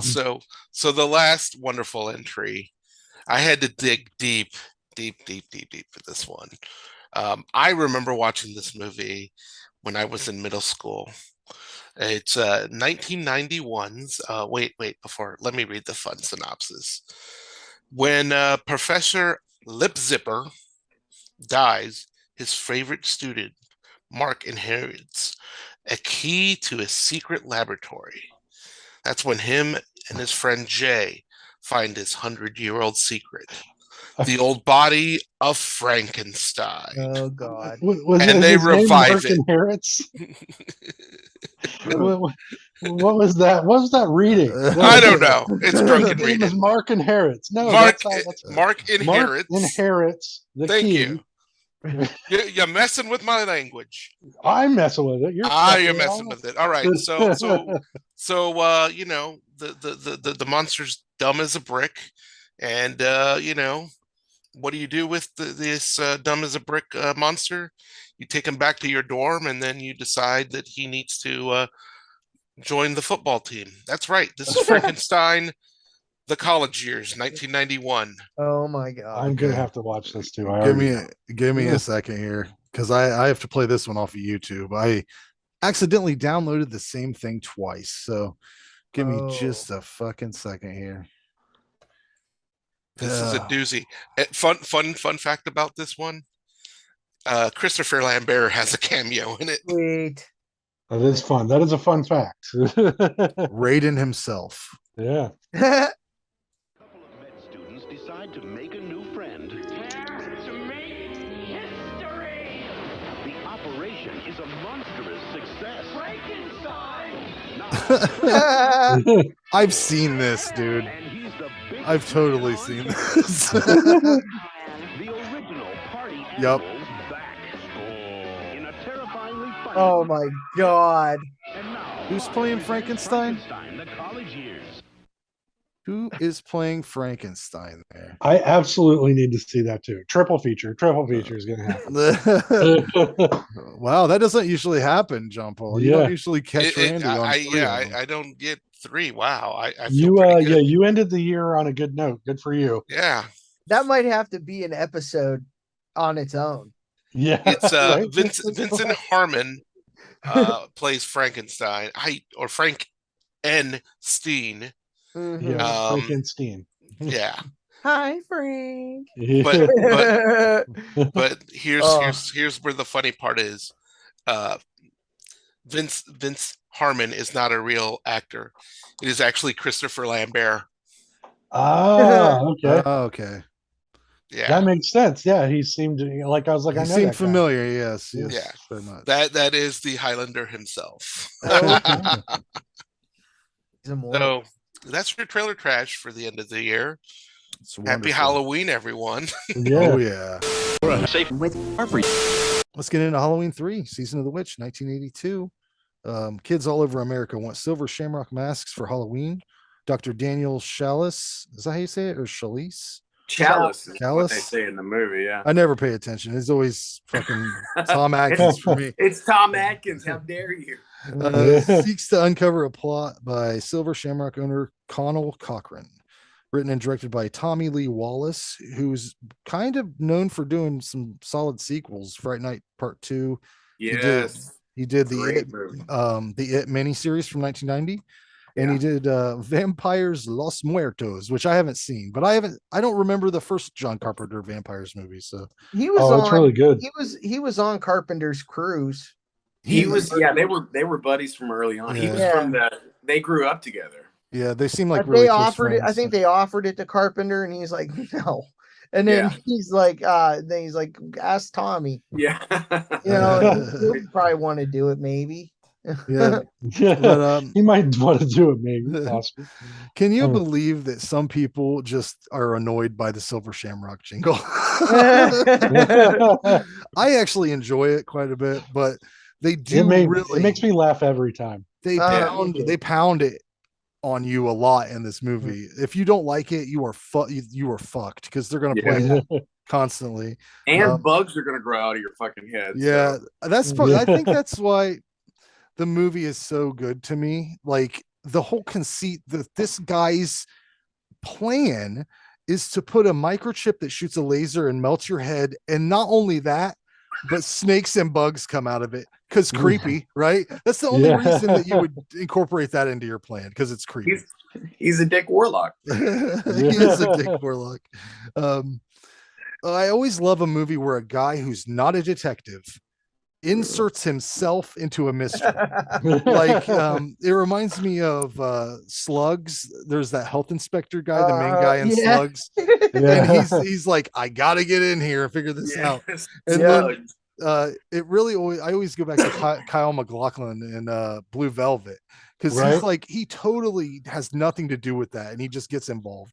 Just finds an ear, just like, I think I'll find out where this ear ear with came ants on from. it. Yeah. Yeah.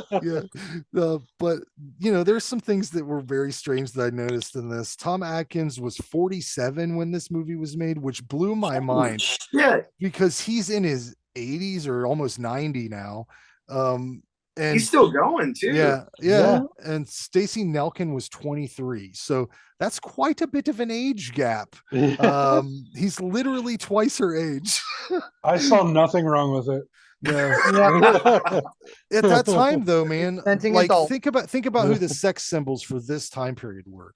He's right there with Tom Selleck, Burt Reynolds, that kind of mustache hairy man kind of thing going on. Mustache hairy man. Harrison Ford. I've watched this movie like more than any of the Halloween movies probably, and I never once noticed until I was looking through the casting and some screenshots and stuff that Joshua Miller from Near Dark is the son of Tom Atkins. You only see him for a little bit, but he's in there. Oh yeah. You mentioned that the other day and I had no clue after all these years. Oh yeah, never even paid attention. I had no idea. He does throw a mask on pretty quick, but Mama got us mask. Another thing I He had that noticed. crazy list. Yeah. What a shitty thing to do to your dad. Like I felt so bad for him there. I know he's not around. He's a drunk. He's not doing his doctor job. I don't know. What kind of doctor is he anyway? Medical doctor. He just kind of goes to the hospital, puts the coat on, and fucks the nurses, I think. I thought he was a coroner. I am a doctor. Didn't it seem like he worked in a coroner's office every time he kept calling the lady? I don't know what his job was. I thought he was. That was a chick he probably banged, and they're friends. Oh, the one that went through the parts. Yeah. Whatever his job is, he ain't doing it. So the whole movie is, I really noticed this time, it's framed like a James Bond movie. Like he beds the lady, he meets the villain shows him his whole fucking plan and the lair, which is definitely a lair. That is fucking It's arguing that. But and he has lasers. Part of his plan involves lasers and snakes and bugs. Freaking lasers, Scott. And robots. And I think they had to make the henchmen robots to quantify how he has populated this fucking compound with people that have no morals at all. You would have to be like, could you imagine the hiring process? He's like, all right, well, I know you like Halloween. I know you're consider. I see you've got some history with injection molding. Now, if we give you some stock options, would you what would that do killed for you? kids? Would that be all right? What are your general thoughts on kids? Like, real quick, looking back on it though, you just said that and it made me think, what if they had all been like Oogie Boogie from Nightmare Before Christmas and they were filled with bugs? Oh yeah. That would have been. They were filled with some sort of goo. Goo. Like tall man yellow goo. Yeah, that's what it was. Liquefied. They just liquefied. Science shit. Right. This soundtrack, I'm not a big fan of. There's some real grating strings in this. Anything that's not like pulled from John Carpenter's original score, I kind of have a problem with it. It's whoever the other guy writing music on this was, I can't remember his name, but you can clearly tell the difference. Like it's, I don't know, different instrument or different, I don't know. I just don't like it, whatever it is. I thought it was like, it was creepy though in parts, right? It has that weird scent. Whenever anytime they take music and they try to make it annoying or like grating to generate a thing, anxiety. I hate that. Make me a nice little John Carpenter thing. That's fine. But don't give me like grating strings that make me want to turn the volume down. Yeah, and it seemed like they, if I'm not mistaken, there were a lot of like high pitched wee. Yeah. Yeah. So that's really the only thing I don't like about this movie, but I gave it a 9. I would have gave it a 10, but that fucking music got me this time. I don't know if I never noticed it before, but I love how the movie ends. It's so great how it ends. Oh, but you know, but you know who That did the ending is you know awesome. who did the music? John Who's- Carpenter and Alan Howarth. Oh, Or Howarth, however you really? say his name. Yep. He's familiar, but I couldn't tell you anything He that did name. Prince of Darkness for sure. I know that. Okay. I feel like he maybe even did They Live? Maybe. Okay. who did the thing? Because that wasn't Carpenter. And That I was didn't care Ennio for that one. Morricone. Who That was was it? Ennio Morricone. Oh well, I like him generally, but Yeah.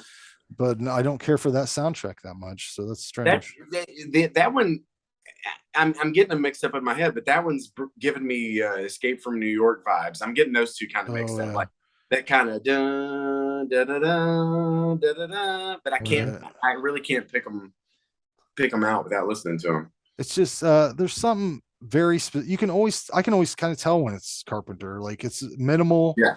It's usually there's never a grating moment in it. It's always it can make you feel all kinds of different ways, but it's never going to make you feel annoyed. So like, you know, even the fucking Halloween theme is probably his most annoying piece of music because it's over and over again the Yeah. same thing. It's never gotten old to me. Never. But you yeah. know, we just had a little Halloween get together. Like I put on my Halloween soundtrack, my Yeah, playlist, for sure. and some of the stuff just in company, you don't realize how fucked up you like. Suspiria popped up, some goblin stuff from Suspiria, and I had to change it right away because everybody's like, "What are you doing?" I have neighbors, but yeah. Anyways, where were we at? Did I? Yeah, I'm done. You gave the score. Yeah, it's on to John. There we go. All right, so Halloween 3, this is when I was younger, I was in the camp of, oh, it doesn't have Halloween or it doesn't have Michael Myers in it. I hate it. You know. Then I found out later on in life, like in my 20s, it's like, well, the plan was for it to be a different movie every year. Yeah. And I was like, oh, well, that totally makes sense then. Like they killed Michael, and then they brought him back and forth. Yeah. Like, okay, that's how this makes sense. Yeah.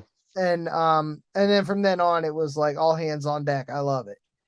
Tom Atkins, that's my dude. He's like my favorite actor, and he's a Pittsburgh guy. So you know, he's got hometown cred. I love it. I love how much people hate this movie. Yeah, I kind of like heat on it a little bit. Yeah, of course. Because it is it's the dumbest point of view ever, really. It's such a fun movie. Like Tom Atkins is cool. There's robots. There's a really awesome villain. I'm sorry, dude. This guy was awesome. Daniel Hurley was the most disarming, charismatic villain I've ever seen. And he's like, "Oh, we're gonna kill children." Charming. Yeah. Yeah. You know, we're going to take him back to the factory where he'll get the best medical care. It's like, what? No one stopped like, this? oh, okay. I was like, what is this? Yeah, the Honda? factory. He said the factory has the best medical facility. Oh, okay. Yeah, so yeah, the Is this mask Honda factory. transmission? Yeah, the mask factory where everyone comes to physically pick up their masks from. That place. I like when don't worry, Dr. Chalice. Here's a PBR. Yeah, right. Have a beer. I really that misfire scene. Oh yeah. Where you really see what that laser can do. Man, what a jolt. It's a jump it's a good jump scare. You're not ready. You do not expect the laser to come out of that thing. Oh, in the hotel. A microchip. What the hell? With the saleswoman. Yeah. Imagine if they hadn't showed us that though. Like how confusing it would have been later on. We wouldn't have really known. It was what bugs? What the fuck? We wouldn't have known. Yeah, totally. I like that obnoxious family. I love how over the top obnoxious they were. They reminded me of the Willy Wonka people, man. Yeah, so much. Yeah. I remember one of the special features. Yeah, one of the special features, Tommy Lee Wallace was like, I need this family to be the epitome of American excess. And they're like, all right, sweet. And then also the masks were really cool. This has some of the coolest box art as far as I'm concerned. Oh, dude, yeah. I remember seeing this like just on shelves as a kid, and it's just like, I don't know, the silhouette of the kids and the shapes of them and stuff, and then whatever the fuck this thing the way is. the logo comes down is really Right. neat, man. Yeah, I Yeah. really like this has the Nice. best artwork out of the entire series, which is only Michael Myers' face, most of the time.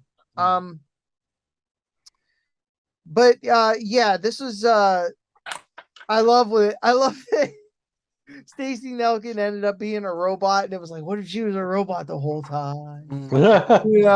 Like I don't know. Obviously, She got she wasn't. changed.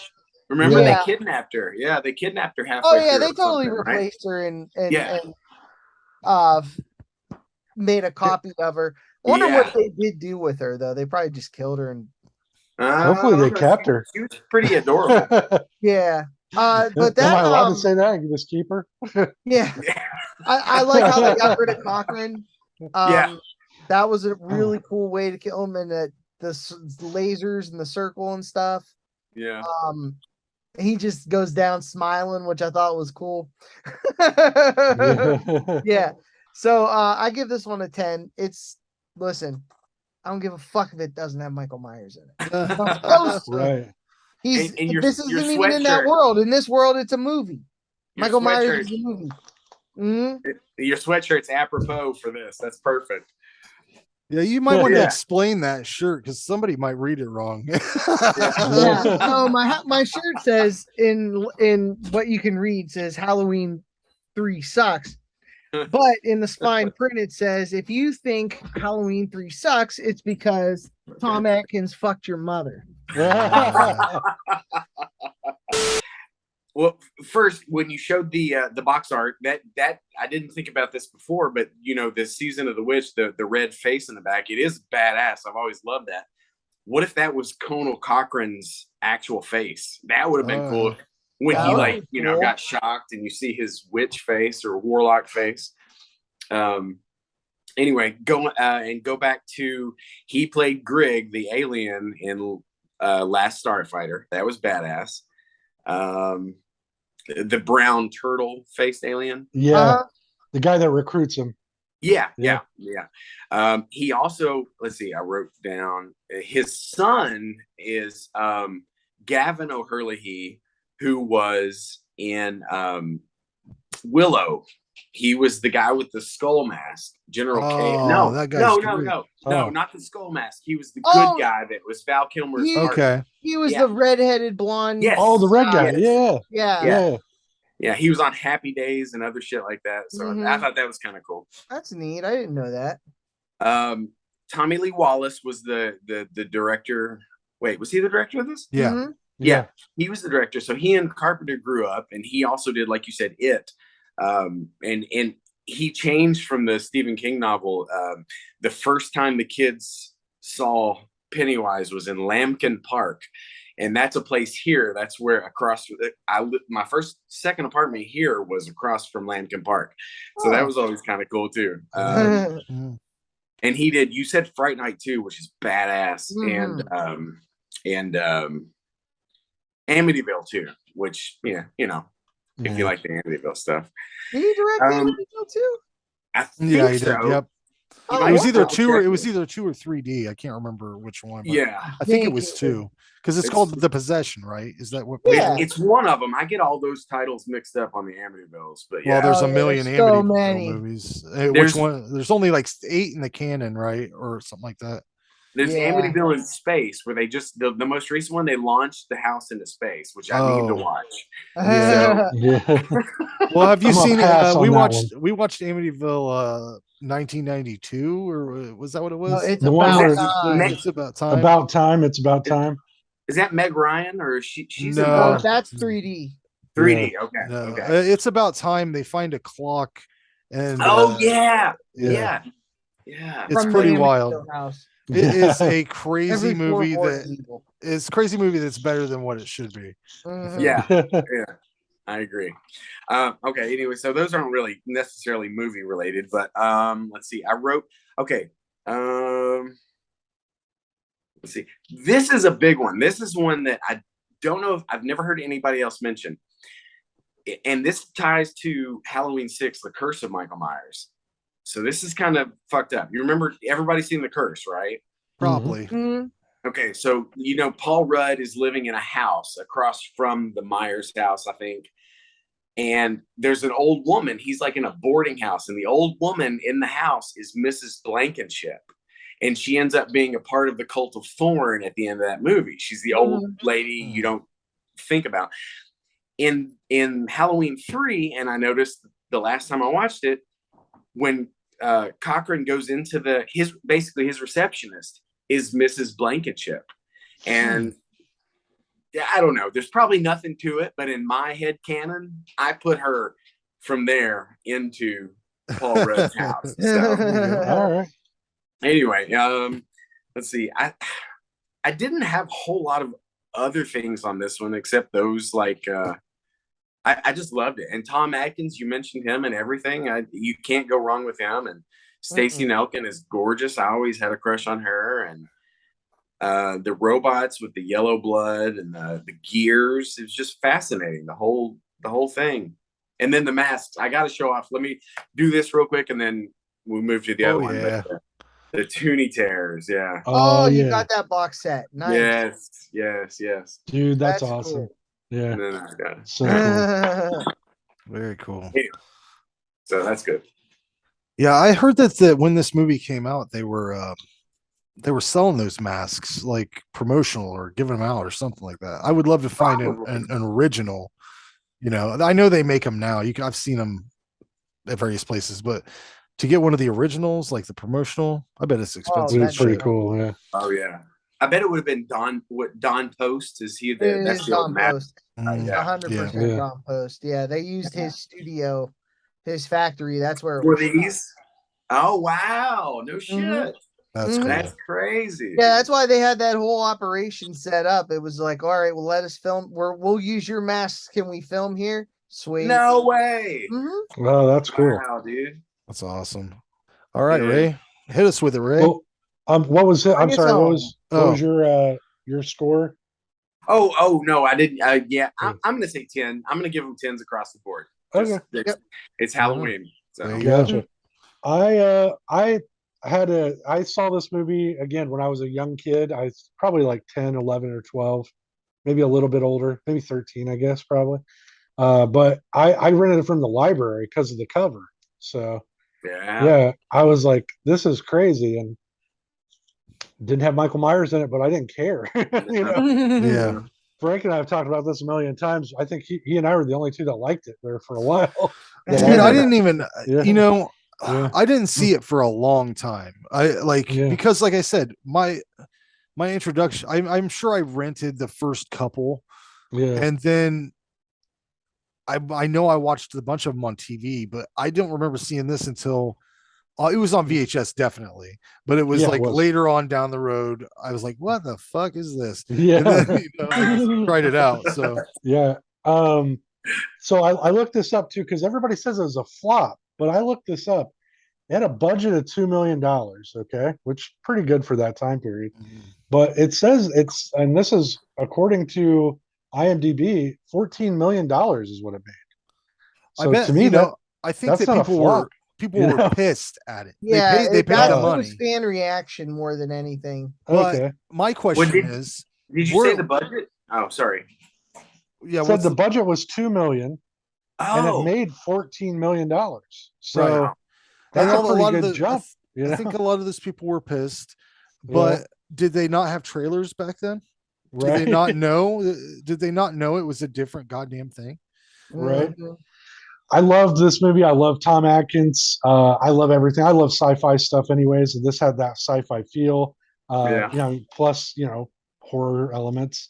My favorite part after watching it as an adult again, I got this one on 4K last year, and I just watched it this week because I was like for this prepping. It looked great, by the way, in 4K. Some of these older movies look really cool on 4K. It's really cool. Yeah. But especially this one had all, you know, the masks had the definitive colors were popping and stuff. But Oh, cool. the thing I was laughing about was it's like after Tom beds the hot chick, right? Yeah. They're in that hotel room, which, by the way, she's just kind of like, yeah, hey, you want to fuck? We're bored. You Yeah, know, there let's was fuck for a no. while." Yeah, we ain't got nothing He else. didn't have to do Yeah. shit. Was Right? he on Yeah. the phone or something? Yeah, yeah. It just came to him. Yeah. But and they've done it like 3 or 4 times, and he's laying there, and she says something to him, and he goes, I wrote it down. He's like, "So how old are you, anyways?" Boy, that's a question you probably should have asked right before you put your wiener. Yeah, in. That's especially awesome. the way, especially how young she looks in this. Yeah, After you after the you fact. were questioning that at all? It's too late now, sir. You know? He's like, say, you're not a robot, are you? Right? Yeah. So I thought that was hilarious. I was like, wow, they just didn't give a fuck back then. But yeah, she was great. I loved her again. She was always one of my favorite parts of the movie. Man, that jingle though, that'll get you. I was singing it by about halfway through. I was singing along with it. Yeah. And I'm just like, boy, I'm by myself. This is starting to freak me out a little.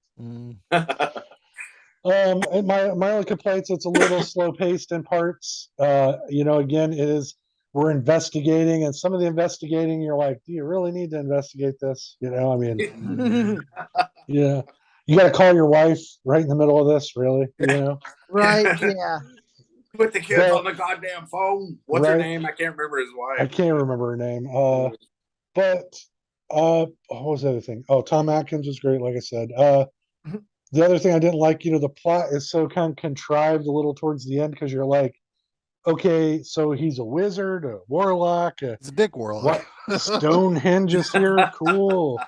Yeah, Right. I want to know. He says, you wouldn't believe what we had to do. I love that. Yeah, I want to know, man. Connell, Right, tell yeah. me, how did you do it? You wouldn't believe it. But Now, man, that's He the Rick prequel we need. portaled it. yeah. Fuck Loomis. That's the prequel we need to see Connell's growing up. And what I'll he tell did. you what, too. The other part that got me this time around, I forgot, was when he walks into that room and that little lady's sewing. Yeah. Oh yeah, You that's know, fucked up. that whole mechanical thing, that thing's fucking creepy, dude. Oh, you know? yeah. Yeah. It was made in Germany. Yeah. It was a lot to get her. But I love the bad guy. God, the bad guy's so good in this. I mean, fucking talking about Bond villains, this guy would have fit right in. Yeah. And that ending, RoboCop. man. RoboCop. Oh, he was the RoboCop. head Oh, guy yeah, at that's true. RoboCop. Yeah. Yep. Yeah, that's yeah. Just the 180. bird. That ending, man, it gets me every time. Like, this down to that one station, pull it, you know, just and it cut. Yeah. I'm like that, dude. What? That gets me every time. I think it's brilliant writing. I love. It I is. like that part too. Yeah. And just imagine, like you just mentioned that reminds me. Every time I watch it, I'm always shocked at the ending because heads across the country were exploding. Right. Kids, You know what children. I mean? Yeah. Yeah. Normally Parents they don't are- kill kids in movies at any point. Yeah. Right. They kill Parents a lot. are like, The yeah. one and then the All of them. millions are implied. I It's read implied, yeah. something. Yeah, I read something somewhere. Someone wrote a treatment for like a sequel to this, like the day after. Okay. Type All right. I deal. would read that. Yeah. It was something indie. You'd have to Google it. I know I saw it on Bloody Disgusting, but the article, but I don't remember if there was anything else with it. I would love that shit. I would definitely, yeah. But yeah, I love this movie, dude. I've loved it since the first time I watched it back when I had the VHS in the 90s, and I give this a 9 out of 10. It's doesn't deserve any of the hate it gets. So yeah. It's a great standalone movie. It just unfortunately was called Halloween. Well, I mean, for me, it's my favorite one. But think about how many other Halloween movies it's better than. You know, like even if it's not your favorite, there's a handful. It's better than 4. Except Resurrection. I enjoy Resurrection. I'm sorry, man. It's so fun. I'm joking. I know. It's like Jason X. It's just like you. It's just so ridiculous. I Jason love X them is a all. masterpiece. I've got to say that. Yeah. But I have to, before I forget this, I'm going to, you were just talking about, shit, I already forgot it. Anyway, well, oh, no. Some people's theories, and I don't think this is going to happen, but it is one theory that I heard for how Halloween Ends, is that they somehow will tie in Silver Shamrock to the radio tower and the mask and the whole deal. I Oh don't my think god, that's gonna happen. they should. God, that would be amazing. Oh, Yeah. that would be nuts if that actually. It Yeah, would if they shut did so that- many people up too. Yeah. Yeah. Oh If they yeah, did so that, people I would would be fucking so buy pissed. those tomorrow. I was like, I was saying, well, it comes out in theaters tomorrow. Is it that's- tomorrow? Is it tomorrow? Sure. All right. Tomorrow's It's streaming on Paramount. Tomorrow's the 12th. It's the same day. You may be right. Holy Yeah, shit. it's supposed to stream. It's going to be streaming on Well, Paramount Plus. I thought I saw something today that said it was 4 days away or 5 days away, maybe. But you may be right. Oh. I have no. I clue. thought I saw it was there's showings tonight. Well, I hope you're right. I hope it doesn't get ruined if that's the case, because I imagine they're going to do something crazy. You know, he's with a, this Yeah. he's a Silver Shamrock android. Yeah. Oh, that- that'd be amazing. Right. Oh, people would shit. Depending Oh on my how God. depending I on how love it. long it is, I might just Wikipedia it. Oh, no, you Or if won't. I'm Tom Atkins. first of all, I'm uninvested in the franchise. Like, That's fair. I'm very uninvested with specifically Michael Myers. They have fucked him to death. I Right. mean, good lord, bend him over again. Bring him, trot him out, trot this fucking horse out, and shoot it in the head again. But you know, the one last thing about Halloween 3 before we move away from it completely. You were talking about the love scene between Nelkin and Atkins, and when he asks how old she is, it would be hilarious if that fucking cook from Sleepaway Camp would pop in and go, where I come from, they call them baldies. And then old fucking Earl Jones's dad is sitting there going, I might edit that together. Oh my God. Funny. Never has there been a more deserved death in a horror movie. Yeah, Oh, that dude was so gross. That's one of the funniest moments on our show is whenever John's like, that's James Earl Jones's dad. That's the black guy that's next to him. Right. And we're like, what? And Jason's like, no, there's no way. And then he had me do a Google search to check Jason's work. Because like I was like, dude, I swear on my life, on my kid. You're like, shame on you, Robert Earl Jones. Yeah. Like Jason, I was like, hold on, we're stopping this shit. Google this shit right fucking now and prove it right. I've got to say, every time I've ever shown somebody Sleepaway Camp, whenever he says that line, I know it's on its way. And at least twice I've said when he says, "Oh, it's the baldies." cringe. It is the cringiest shit." Ugh. Yeah. I was always like, I don't know if it was, maybe that was cool back then. I mean, They were real casual about their pedophilia. somebody wrote that. Yeah. I mean, Jerry Lee Lewis married his 14-year-old cousin for Right, crying and out Elvis loud. groomed Priscilla. I think society, Don't give me Elvis, you know. yeah, society frowned upon it, but like, and Let's you talk know, about they the still founding let it fathers happen. next.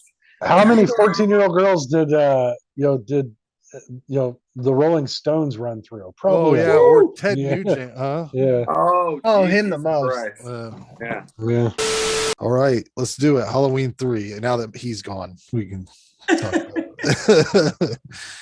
What's your thoughts? Because it's one of my favorite movies in general, but it's my favorite out of the franchise. So Wow. Yeah.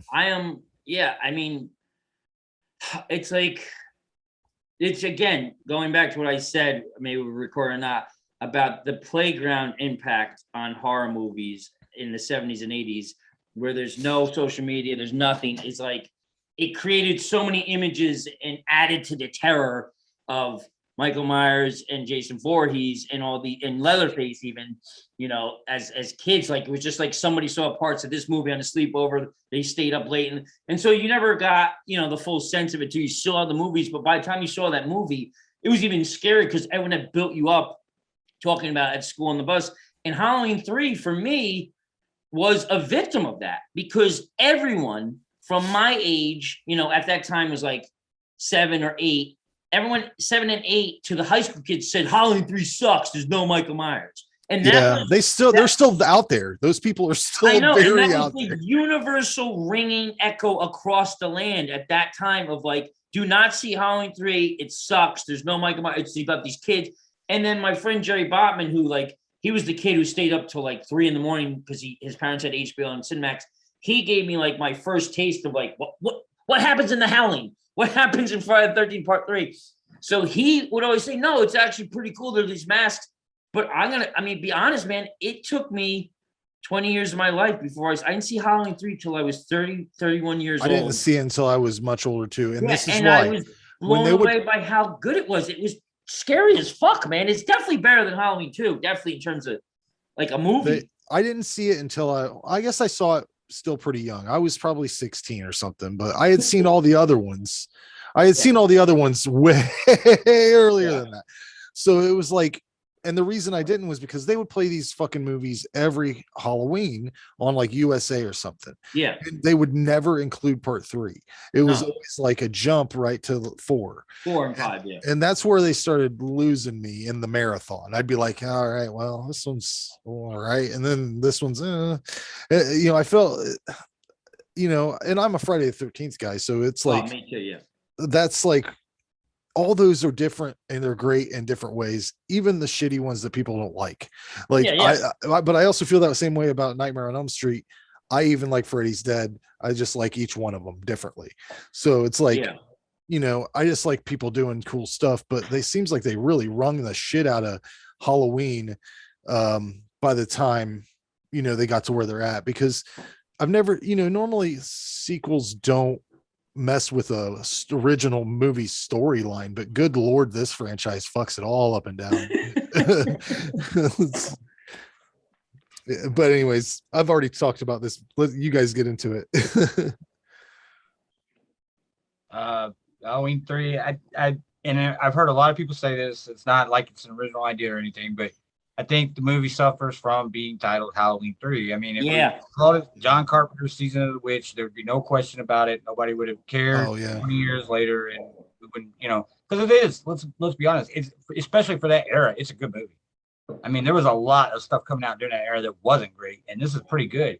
And of course, like Atkins is in it and everything. So, I mean, I don't know. Like, I remember the first time I saw it, being a little freaked out like by the mask, because I don't know if I hadn't seen it or if I hadn't seen it like that where a kid got messed up in it. No, they kill a lot of kids in that movie. And this is like a lot of kids. It's like, okay, we're gonna kill all the kids. You know what I mean? And, for no reason. Right. People are worried about razor blades in their candy. This is that on a mass scale, right? Like, you're going to be punished for going trick-or-treating, you know, and it's like a little bit of a scare, you know, but ultimately I think I would give it, I don't know, that movie is so conflicting for me because I do like it, but I also like, I just wish it wasn't in the franchise. That's just it. I just wish they went right to 4, because you know what they did, right? They said, okay, well, and you're exactly right. They chopped this thing up so much. Okay, well, we did 2. Let's go back to John's idea and do 3. I know that failed massively. But look at these guys. They're making a whole bunch of money off this Jason Voorhees dude and this Freddy Krueger guy. We got to get Michael back out here. You know what I mean? We'll lose the money. So it was just like rushing back in here and let's get started again for the, you know, 4 and 5 at least, I think. But so I would give the film, I think I'm going to give it, I want to give it a little bit more than I gave 2. I'm going to give it 7.5 out of 10. I think that's fair. Wow. Yeah, you're a tough critic, man. You're a tough. What'd you give it's funny, like, again, it sounds like one of the later bloomers with Halloween 3, but I mean, when I first saw it, and I just rewatched it again last year, and I think it's fucking, you're right, Jay, it's exactly that. If it didn't have Halloween on it, it would have gone down, it would have been a classic, it would have been a box office hit. But it's just so well done, and it's got nods to Invasion of the Body Snatchers, it's got it's just sick. And you're right. Like the evil of it is like killing these kids when they put on masks. Like that is hardcore, for 1983, 84, whatever. It's like, that's a horror movie, man. That's hardcore. And the funny thing I noticed about it when we watched it this time is that it's structured like a Bond movie. Yeah. Like very much so. Like Tom Atkins, like has a crazy romantic relationship with a girl he's twice her age, but very easily, doesn't really put much effort into it. She kind of comes to him. Yeah. And then when he goes to the factory, that dude just kind of does the Bond villain thing of showing him the lair and his master plan. Yeah. And it's just I don't know, it's got a great structure to it, and the story itself is it's great. And the masks, the masks are they're so iconic. They're incredible masks. And even like there's still that connection at the end of it, that in terms of trying to do what he was doing, which very few people did, like he still has this connection to the Druid sense of Halloween with that rock from Ireland that is going to channel this evil energy. So he's still giving a little bit of a nod and wink to like Halloween 2 with the Samhain and the Samhain on the blackboard in the school when he's explaining the history. By the way, I love his explanation for how you wouldn't believe how we got him back here. I wouldn't. Tell me, please. I would like, tell me how you got him back here. Yeah. So, I mean, I think like I said, it's the first time anyone's trying to do it, but like, there's a lot of successes in the movie that people hated at the time that we all know was really good. Is like, it's the first kind of franchise which takes a left turn with part 3, still does a couple connections to the first 2 movies, but is telling a different story. And I think filmmakers of the 90s in this century, I think we have a lot to thank Halloween 3 for. I think Ryan Murphy especially was probably influenced by it and where it came. I think a lot of filmmakers, were influenced by that and like, oh, I could do movies where, they could be related, but they could be in a different story. It could be, it's all kind of. So again, it's like, I don't know. Yeah, I give it an 8 because I think it definitely influenced horror more than than people give it credit for. Right. Imagine how cool it would have been though, if on Halloween Ends, they notice that on Michael's mask, there's a silver shamrock thing, and it's like a different kind of mask that he was controlling people with. That would be, that's another great idea, man. Again, another thing they dropped the ball. They could have done something like that. I always thought Michael had like, I've heard of this in the past, and I might have even heard of this in a James Bond movie. Okay, but there's people who have an adrenal gland problem where their adrenaline flows all the time and can't control. And I always thought maybe there's something going on in Michael's brain that's not going on in everybody else's. That explains walking through glass and getting hit by bullets and getting hit with boards and not feeling it. It's like being on PCP 24 hours a day or something. Yeah. And I always thought, if that is possible, if it's a true medical thing, then there is an extreme case. And maybe we could look at Michael as the extreme case, All right. So that's how I always kind of got there. I can't just go, he's evil, and terrified. I can't do that. That's one of my favorite things about Loomis in the first 2 movies, is that most of his dialogue is explaining to people why he doesn't call Michael or a human. He always says it, and then they're like, well, why do you call him it? And then he has that's all his dialogue. But that's what I love. And again, that's the thing, going back to that and the history of the franchise. Dr. Loomis in Pleasance, it's one of my favorite characters in cinema history. Like, Dr. Loomis in Pleasance, what he goes through 4 and 5 and 6, like he's really sick when he makes 6, but he's still so committed to that character, and it gives those films heart and soul that we're definitely missing from these new films. Because what I like when I watched those movies at 9 years old, 10, and I started writing and becoming the artist I am today, Halloween was such a big part that when I got into English class in high school and we started talking about antagonists and protagonists, I was like Dr. Loomis and Michael Myers. And my English teacher's like, yeah, I guess you're right. Like, So like just the genius of the structure that Carpenter created, it's so mythological and, you know, Joseph Campbellian, you know, kind of the way Star Wars is like. It's so funny. The world where a doctor can just walk around with a gun constantly pointed at people is so funny to me. But you know, and I'm gonna have to rewatch the other movies that I haven't seen in a while. I'm sure I've watched them all, but I got to give them another chance because like I said, when I watched these, I enjoyed the first two way more than I ever did. And I even didn't think that Laurie's wig looked bad. You know, I think I'm one of the only people that was like, huh, I didn't think it looked that bad. Yeah. And then Halloween with Busta Rhymes, that's just that's the worst. I give that, you know, a 1 if that. Like I don't care. Man, I can't even take. It was like, you know, I think that had to be in his contract that he survive. Like, yeah, I just saw the end of it, and it's like I could never watch that movie all the way through. I think he's like, I can't lose my street cred. I gotta kung fu fight and win and get out alive. It was that time in the 90s where like everybody was doing, or whatever that was from. It was like the whole reality TV and cameras in the house. Like so many bad late 90s horror movies were like that, where it was all cameras are in the house. Blair Witch 2, which was like, that's definitely one of the worst horror sequels of all time, I think. Yeah, I wasn't big on the first one, but that second one really didn't land at all. It was just like, how do you fuck that one up? You don't make it found footage. Yeah. Like they should have made the second one found footage, and like look at those Paranormal Activity movies. Those that guy spent $2 to make those movies. Yeah, billionaire. They tried to go super meta because they outsmarted themselves in the second one. You know, they're so smart with the first one, they fooled everybody. Let's go super meta in the second one, and we'll make fun of the movie, but make a movie. They went a little too deep.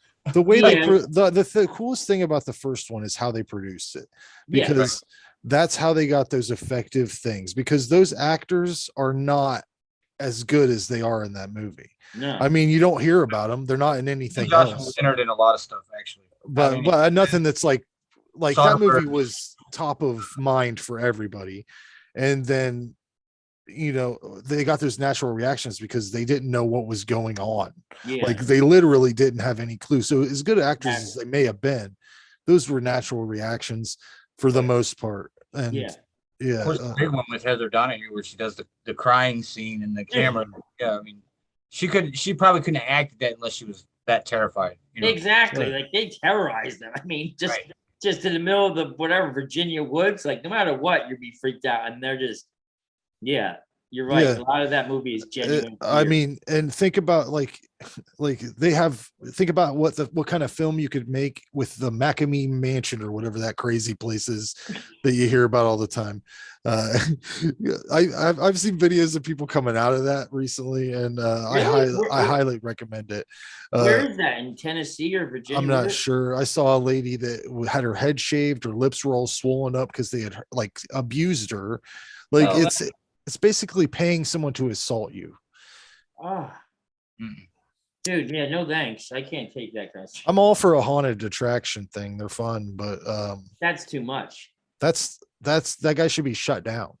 Like, wow, I haven't heard about this. I've heard of places around Philly. You have to sign a waiver, and it's like they can do whatever they want to you. I've heard about them holding people underwater. What? It's crazy. That's not right by any account. No, but if you sign a waiver, I don't know, man. But going back to Blair Witch 2, like that, maybe they were ahead of their time, but it just was not the sequel we all wanted or expected. And it was boring too. Like I could see if you want to do it, but I was like so bored by that. I just walked out. I was like, and then the remake, that didn't work at all either. Like it just was like, all right, it's over.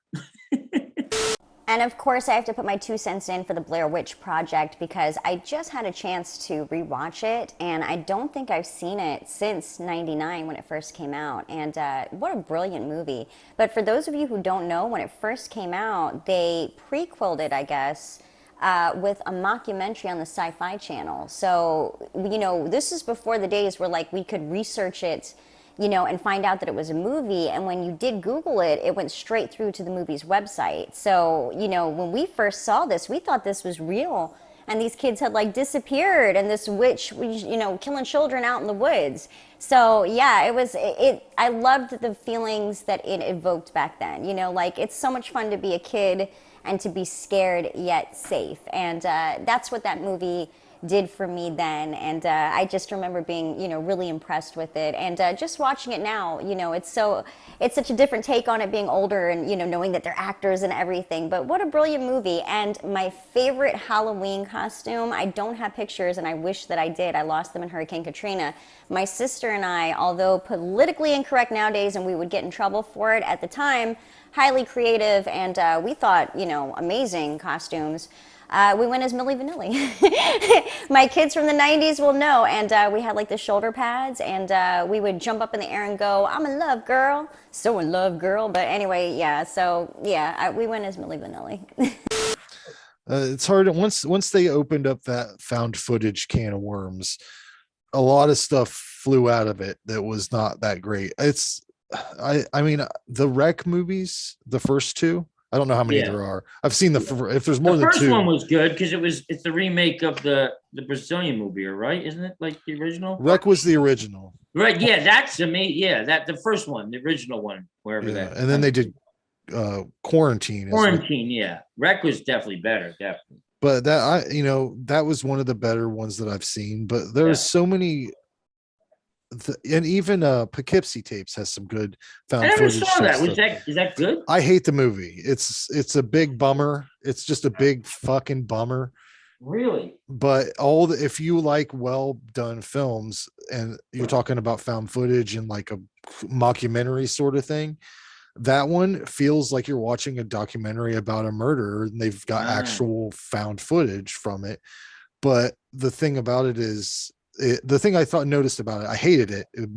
Bummer of a mood, but every single found footage scene was artistically directed. So it was like, you'd see a shadow of something happening, or everything was thought about more than just shaking a camera around and doing whatever. Because some people think it's that easy, and it's not. No. And that's the thing, which I just have that perspective on a lot of horror movies. It's like I look at it as the audience guy. I look at it as the writer director. I look at it as a guy that's done 23 years of production. Mm-hmm. And a lot of these movies, almost all of them, are very hard to make, man. And especially if you have no money. I mean, night shoots and blood and the scream. I mean, this is stuff like it's a really tough thing to make. So I mostly give someone a lot of like free passes with horror movies, because just to make one, even if you're making the worst thing ever, they're tough things to make. And if you make a thing, I'll give you respect for it. I may not like it, but it's hard. I mean, even the short films that I've made, things fall apart constantly through the whole thing. And it's cobbling shit together, so. But yeah, that's let's talk about found footage movies one night, because it's my passion, because there's like 10,000 of them. And you have to look through a pile of 10,000 of them to find one. Yeah, it is. And Hell House LLC has a lot of good found footage stuff in it too. That's like that's a cool series.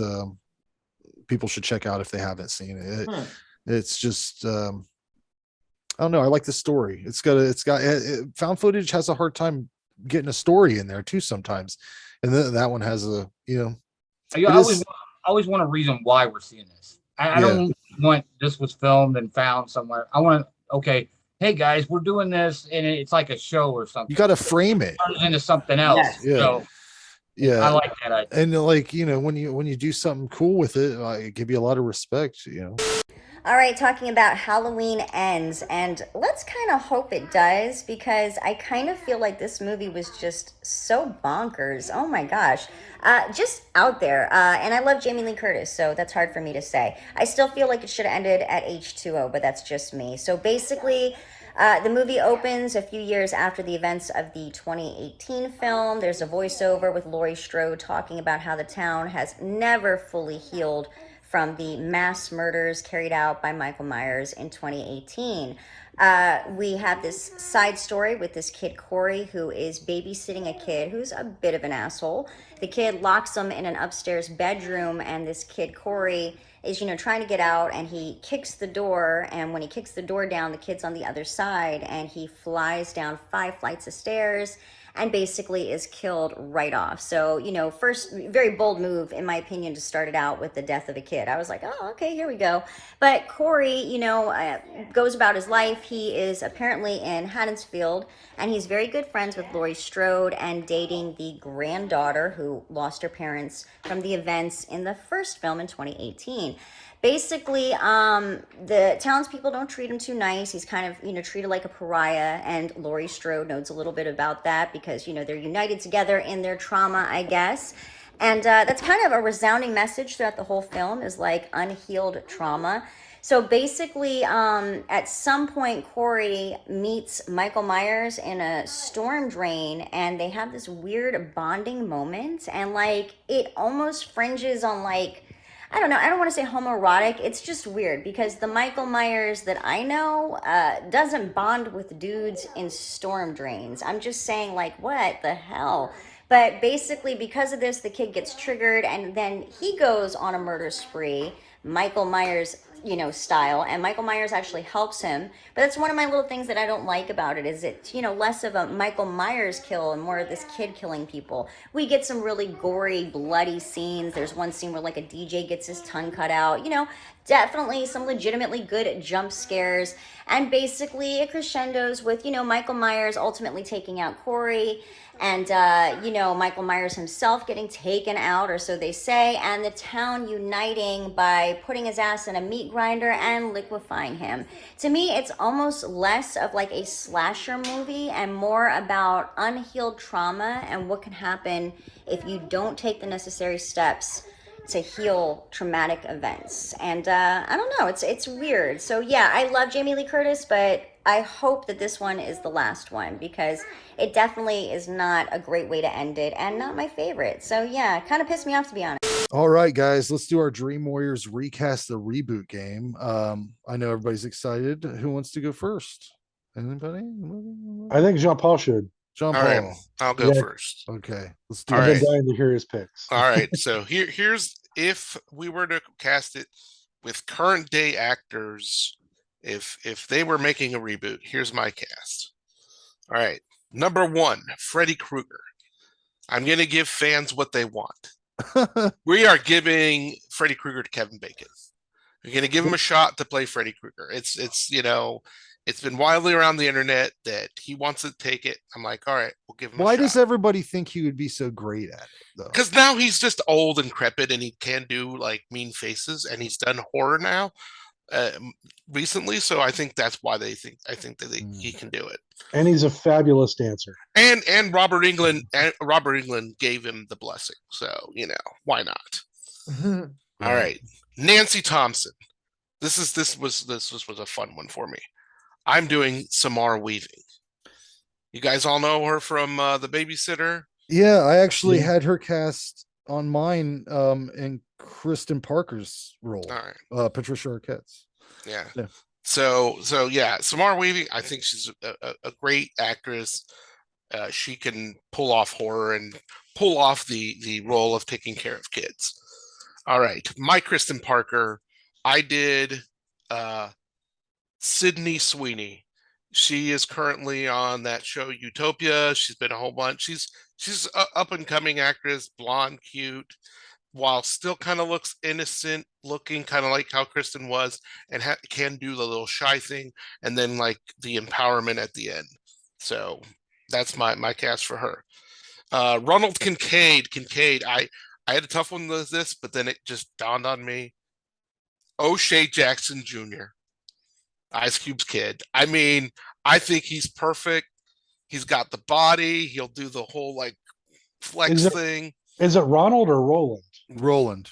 Oh, Roland, okay. sorry, I Roland. wrote it down wrong. I'm sorry. I thought I wrote it down. Yeah. So O'Shea Jackson, I think he would be perfect for that.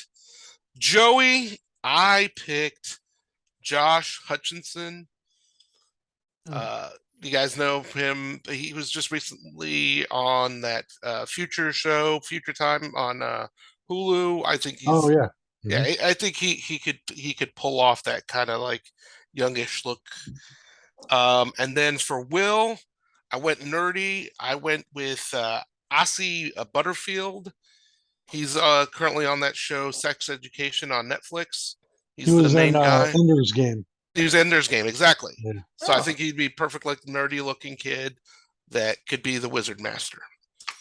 All right. Then we got Taryn White, badass. I mean, she just won All Valley recently. Peyton List. She's the bad girl from Cobra Kai. Yeah, but who's she casting for? That's Tyra. Taryn. Oh, Taryn. I'm sorry. Yeah, Okay. Taryn. Yeah. So yeah, I think that would work. And then I know John earlier said that you can't recast John Saxton, but I'm going to. And I did Sergeant Thompson. I did a good drunken yin to yang. He's gonna end up playing Samara Weaving's dad. I went the route, let's just cast his uncle, Hugo Weaving. I don't know any of those people. Hugo Weaving? Okay. I know Hugo Weaving. It's this whole exercise is going. Yeah, you seen The Matrix, right? Agent Smith. Yeah. It insists upon itself. I don't like it. I mean, I You see? didn't like it. I I don't think it like insists upon space itself. shit. I don't like science fiction. Like most Okay. of the time, I don't like All it. right. Okay, So- he was B for Vendetta. Never saw it. All right. Like you could fill the Grand Canyon with the shit I haven't seen, John. All Paul. right, all right, fair enough. You've seen Lord of the Rings, right? All right. Yes, exactly. All right. He played Moramir. the high elf. in that Moramir. one. He was Boromir. Elrond. Yeah. He was Elrond, the main elf. And then okay. And then just because I decided to throw in a couple bonuses, I had to add Amanda Kruger to this because I think she is a pivotal character in this movie because she's the one that gives them the idea of what to do to the body to defeat Freddy. And this is fan casting. And just to throw a nod because people will be like, oh yeah, Heather Langenkamp. She's at the age now, she can play an old nun. She'd be a good cameo to just throw her in. And then finally, Dr. Gordon. I did Joel Edgerton. I think he's about 10 years older than Nancy, so I think it kind of just fits. It would be a pretty good cast there. Good thing you're not casting movies in Hollywood. Oh, go fuck yourself. Go fuck yourself. I went modern day actors. Throw it, Randy. Throw me some shit. So you want mine now, or Yeah, Frank, go you for wanna it. Yeah, go I'm for sure. I think he's All right. challenged you. I mean, Yeah. Yeah. All right. Boom, Pull that there you dick go. out. Pull it out. All right. Calm down, Blair. Frank and Beans. All right. So I'm gonna start with the director. Okay. Director David Bruckner. Just did the Night House, did the Hellraiser reboot. Fucking love this guy. I love his vision.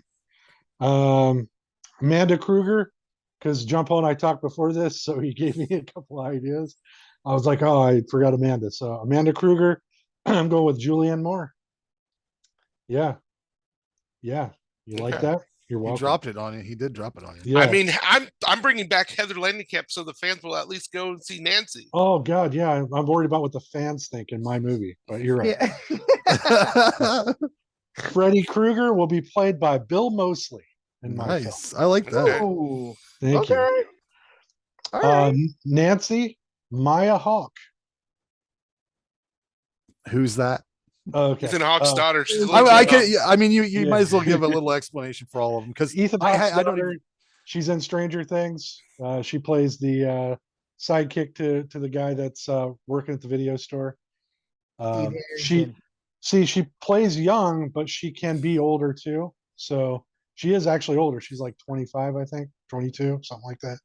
But I think she's a great actress. I like her. So Kristen, I'm going with Anya Taylor-Joy from Last Night in Soho and The Witch.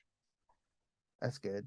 Yeah, Frank, I know you know the witch. I know the witch, but I can't visualize brown She's hair. the hot girl. blonde. She's the blonde girl that's in the witch. Blonde. Yeah. See, I thought she had brown hair. Everything's so Okay. brown in that movie that I just. We all know it's a terrible movie. I agree You with you. should see it in 4K. It's really. It's still a Oh, terrible man. movie. It It's would still really- a terrible movie. Boy, I'd be like, I can clearly see that this is a bad movie. And you're gonna fall asleep to it. Max, you guys know Max, right? I went with Idris Elba. Max So is that's He's the orderly. Larry Fishburne. That's a Larry Larry Fishburne Fishburne part? character. You guys are yes. casting real deep into this. Hey, I was just going through the list. Joey, I went with Finn Wolfhard. Finn Wolfhard. He's also from Stranger Things and it. Roland, Kid Cudi. There you go. Huh? I like that. That was a pretty good one, I thought. Jennifer, I cast Mia Goth. John, you probably know Mia Goth, right? Yeah, from Yeah, your favorite movie yeah. X. Yeah. Who's Jennifer? Oh yeah. I couldn't place her for a second. Jennifer wanted to be the actress. She's the Yeah. one that goes into the television. Oh, okay. Right. Okay. Taryn, I cast Jocelyn Donahue from Off Season. Oh yeah. I like her. wanted John to come see my film, so Oh, he thought about me as a fan. yeah. Elaine, I went with the character Elaine, Greta Gerwig. Elaine? I don't know who Yeah. Elaine or Greta Gerwig is. I think there's an Who's Elaine in in House this movie. House of the Devil and many Yeah. myriad other things like Yeah. Oscar Oh, nominated. okay. shit. So Will, I did Jacob Tremblay. Cast Jacob Tremblay. Okay. Fuck that Alright. kid. John name- hates her. That name sounds familiar. What's he in? The shitty Predator movie. He Yeah, was he was the in little Shitty boy in Predator Doctor movie. Sleep. What's the shitty Predator movie? I've only seen Predator 1 and 2. Oh, there you go. Those are both There you great. Yeah. There's He was the- also Fourth in Predator the- movie called Predator. He was also the kid in the room. If you've seen that, I don't know. The if room you've that it seen happens. No. Philip, I cast for Philip Noah Schnapp. He's also from Stranger Things. Because he's got no legs. No, okay. Dr. Neil Gordon, Jeffrey Combs. I'll give you Now, props on obviously, Jeffrey Combs is older now, but we're doing so it could be any age, Jeffrey Combs. But I'm thinking more Reanimator age. maybe a Wait. little So younger. wait, who was your Nancy again? My Nancy is Maya Hawke. So Maya Hawke. See, it wouldn't fit because then if you got Doesn't Gordon, fucking matter. He could be whatever age he wants to be, John Paul. This is fiction. When do I get to this last one, you're really going to be pissed. Hold on. all right. Sergeant Thompson, I went with Anthony Perkins. He's Oh. fucking dead. So unless I'm digging his corpse up and dragging him around for the movie, you see what I'm saying? No. But I'm just saying, they get I into don't care. the what your characters get opinion is. intimate with each other. The characters have a love interest. You got to at least have some close to the age. So fucking what? He could be 25 years old. We're doing this fiction. All right. Jeffrey Combs could be 25. Jeffrey Combs. All Okay. right. You want to draw a picture? No. I would like it. I would like to see a picture. Hold on a second. All right, Oh my god. Here, hold on a second here. Here's Oh time. my god. John Paul, here's time, okay? So funny. Time. Time. In this world that we're doing here, you could go backwards. Okay? And then I Okay. can cast whoever the fuck I want to. All Right right. All right. All right. Next. All right, I'll go next. I'll go next. All right, so Thanks, John Paul. I didn't do I forgot the assignment and I just made this up. So I kept this like if I was making this movie in the 80s. So Freddie, David Warner, Nice. All right. Nancy, Winona Ryder, Right on. Kirsten, Robin Lively, Ooh. I love that girl. Kincaid, Tupac. Ooh. Oh, a young Joey? Tupac. Hey, hold on a second though. John Paul, is that okay? I'm sorry. Fuck off. Go ahead. I said Joey River Phoenix, All right. Will Robert Carradine, 1980, Revenge of the Oh, Nerds. perfect. Hey, Love holy that. shit. Love that. Love that Taryn, Linda Blair, guy. Nice. Dr. Gordon, Roddy McDowell, Wow, this is a star-studded cast. Yeah. Oh yeah. This is we spared no expense. I mean, that's $1 Five million guys in the cast. Yeah. Max, Prince, and then Shit. Mrs. Kruger, Betsy Palmer. All right. So she'll play both, huh? Yep. All right. Well. Oh wait. And I just wanted to say, I think I may jump on that, so I want to say I'm sorry. I'm not mad. This is that Yeah, I can see. Not He mad. looks angry. He thought I was going to go. Oh, you're brilliant ideas. You're right. Fuck Jeffrey Combs, but I didn't. So he got. Well, I tried to do modern actors with mine, but somewhat modern actors. I don't know anybody, so I had to look I was just looking at modern actors at one point because I was like, who is a guy? Like I didn't know who is a guy. So Who's the guy over 40? Christopher Evans. So starting with Freddie, I went with Edward Norton. Wow. I haven't seen him in anything in a while, but I think that he would wear that character well and could do something crazy with it, And then ask for more money and then get recast. Not with my movie. He gets paid. Okay. For Nancy, I picked Jennifer Lawrence. It just made sense to me for some reason. For Kristen, I picked Samara Weaving, however you say it. Roland Kincaid, I picked Daniel Kaluuya from Get Out, the guy that's on the fucking front of the poster and everything. Oh, yeah, he's a good actor, man. That's a good one. For Joey, I picked a guy named Jake T. Austin, who is actually the voice of Diego and from Dora the Explorer and all that shit. But he's like an older, like teen. He's in something now. I don't know what the fuck it is. One of the. He's probably in Euphoria or Gemstones or Eureka or whatever the fuck. Dr. Quinn, Medicine Woman. I think Eureka got canceled. It should have, because I tried to watch it and it wasn't good. Will Stanton, I picked old Timothy Chalamet. Oh, I take it you fucking don't hate that fucker. He needs to stop being in everything. He's in the ladies love him. Yeah, he's a little creepy. And for Taryn, I picked Taylor Momsen. I think she's already got the look and all that. So that's mine. Okay, first off, I don't think that you could ever recast Dream Warriors because I think it's flawless the way it's executed. But if I was given that glorious burden of recasting the movie, I would do so, and I would do so provocatively. And there's a method to my madness, so I'll get into it. So here we go. Dream Warriors, I gotta say, probably my favorite out of the Nightmare franchise. I just really appreciate it. I think it's well executed, great, unique plot, great acting. The characters, I'm fully invested. I like them. I always have to like my characters, and all of them I'm fully invested in. In saying that, if I had to recast them, so here we go. There's a method to my madness, and also I don't know if I'm the only one who feels this way, but when I was a kid, the infamous Freddy Krueger worm scene with Patricia Arquette made me feel some kind of way. It still does, and that definitely contributed in the way I recast my version of the film, and I think people will understand when I get there. So let's get into it. So first off, Dr. Neil, the Bill Maher character, I'm going to replace him with Caitlyn Jenner because I think he knows a thing or two about battling evil skeletons. Just saying. But I just think it would be kind of a provocative, role. I don't know if he's done any acting. Well, yeah, he did. He was on that show for God knows how long, acting like he was thrilled with those horrible people. But anyway, so yeah, Caitlyn Jenner as Dr. Neil, because why not? For the kid that's the wizard, the kid that's in the wheelchair, I can't remember his name, but I want Lil Nas X, that rapper. And the reason being because the scene where he's like, in my dreams, I'm not in a wheelchair anymore. When he gets up out of the wheelchair, I would have my character in assless chaps, a garter belt, and stiletto heels. And nobody would bat an eye. It would just be like, oh yeah, look at you in your dreams, you're amazing.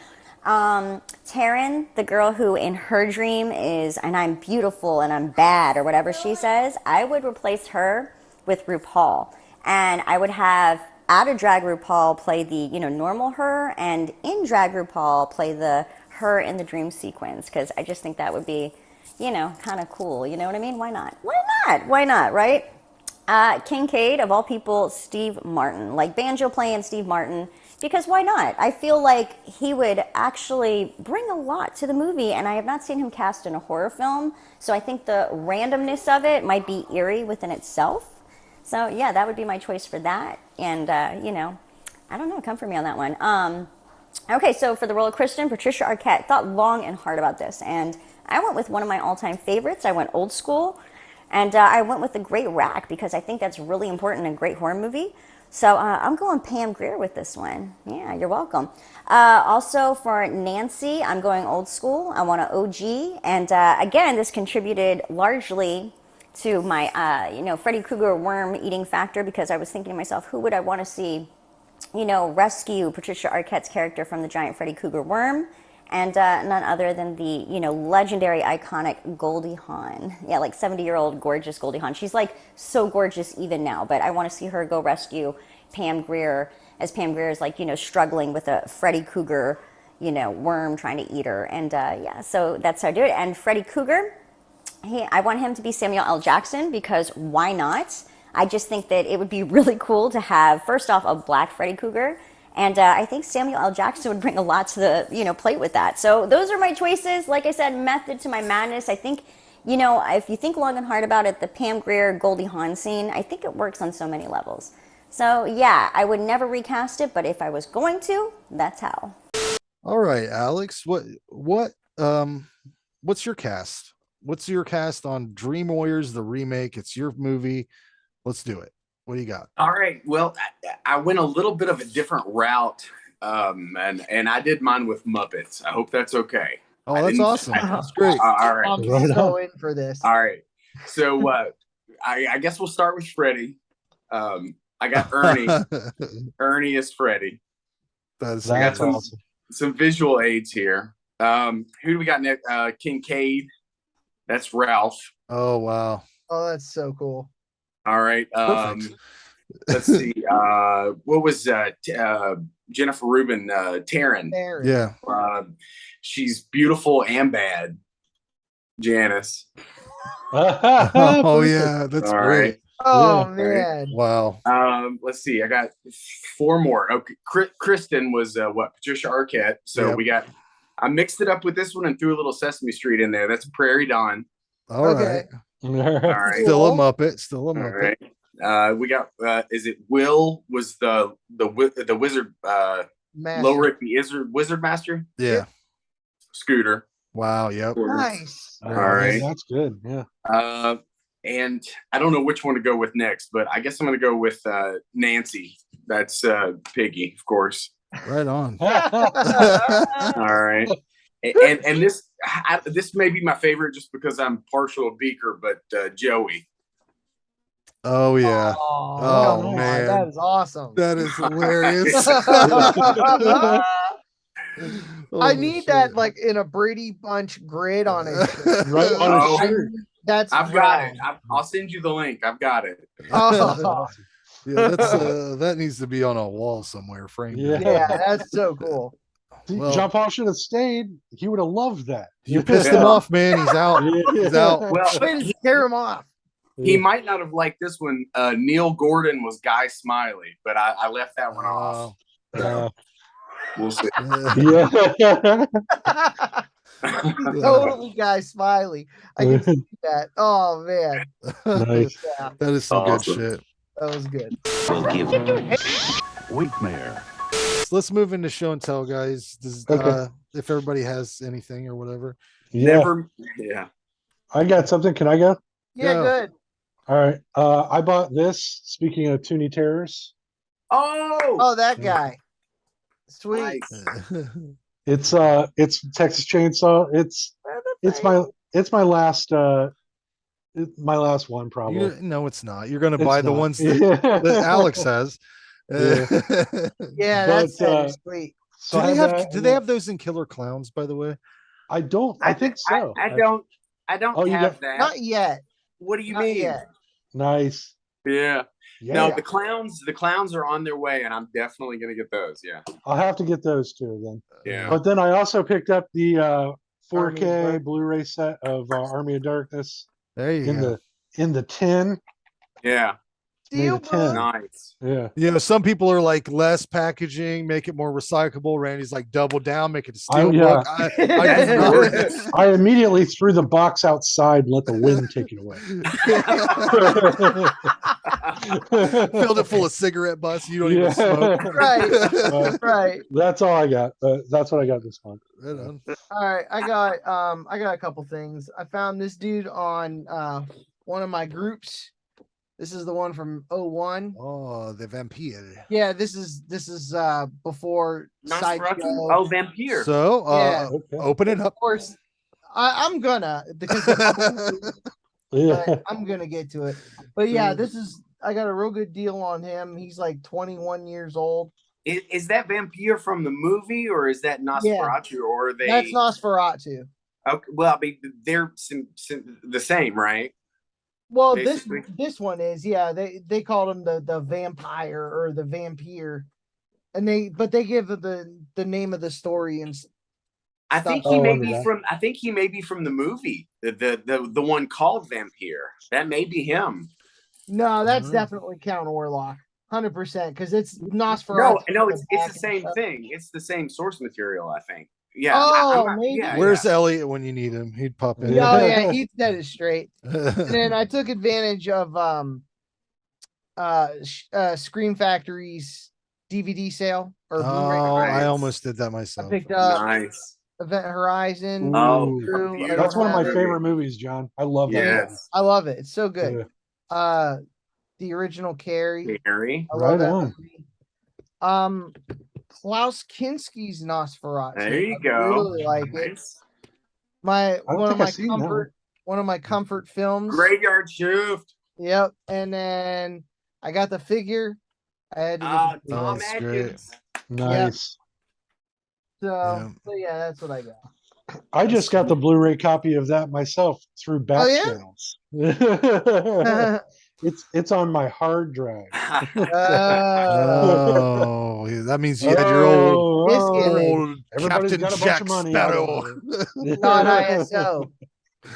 Alex, did you have anything? No, that Night of the Creeps is God, man. I never get to talk to anybody about Night of the Creeps, but yes, Tom Atkins, Night of the Creeps. That's beautiful. All the Nosferatu stuff. I hear, what's his face? Skarsgård is going to play Nosferatu.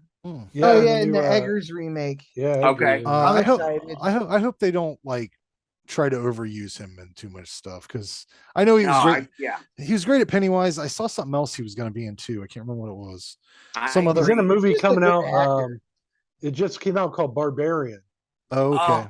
Has anybody seen that yet? I haven't seen it. But it's supposed to be out on digital and streaming on the 25th. I've been so I'm trying. gonna check it out.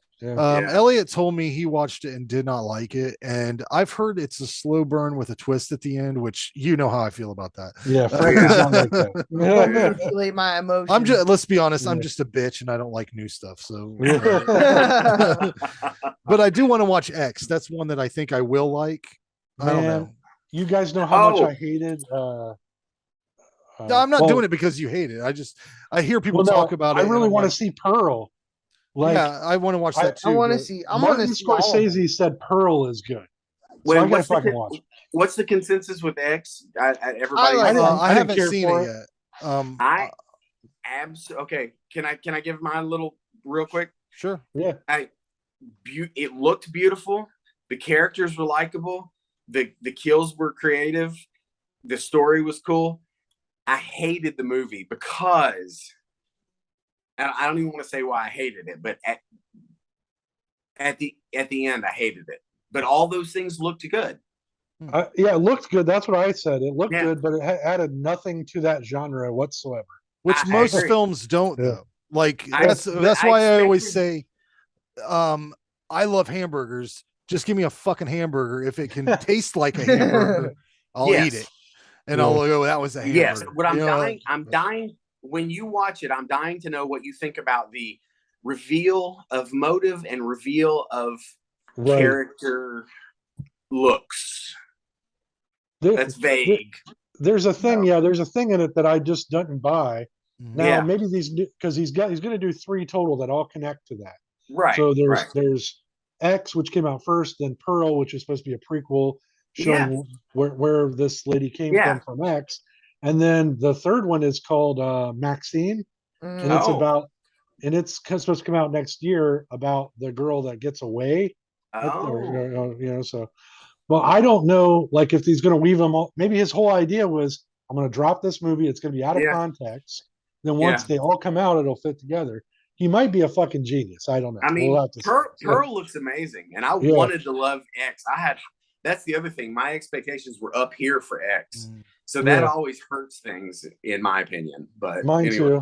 too. John, you liked it though, right? Oh yeah, I really liked X a lot. The thing I about I was the only one that didn't like it. the thing about Scorsese's opinion on Marvel on Pearl.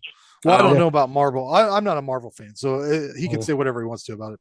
He said something about Pearl. Yeah, no, he said it was he said he fantastic. loves it. But I've seen a lot of clips since he said that about him talking about horror, and I've seen him talk about Cronenberg. But the only movie he mentioned really was Scanners, and that's my least favorite Cronenberg movie. So that makes me wonder what he hasn't seen of Cronenberg's. Yeah, I would have been like, Videodrome if I'm bringing up Cronenberg. Rabbit, Shivers. There's a lot. There's a lot of stuff, and I would definitely not say Scanners, it is what it is. It's a science fiction movie that has barely anything happening in it. Like the most notable thing's the head explosion, and that's like not even major. Scanners is a great movie. Okay. Too long, didn't watch. Wait, is the Brood is Cronenberg? Yeah. Yep. Absolutely. Brood is good. One of my all-time favorite movies of all time. It's Alive and The Brood. There you go. But But anyways, we could carry this on all night. I want to show my things off here real quick and get us all in our beds. So I got these are Dollar General pickups. I've already thrown them up in the group or whatever, but they were like so cheap. I couldn't decide which ones I wanted to get. And they're giving them away. This is a Dimension Extreme 6-pack. It's got Black Sheep. Welcome to the it's all blurry, buddy. I can't see it. Is that clear, or is my background thing fucking? Your background thing is the background. Black Sheep is amazing, though. Anyways, is Black Sheep on that? Black Sheep, Welcome to the Jungle, Automaton Transfusion, 13 Game of Death, Rogue, that's the alligator one, and a movie called Broken. And I remember when this Dimension, I don't know the rest of them. This Dimension Extreme, I remember when the line came out. I read about it in Fangoria or something like that, and they mentioned all them shits. And I think Welcome to the Jungle looked really cool, so I'm looking forward to that.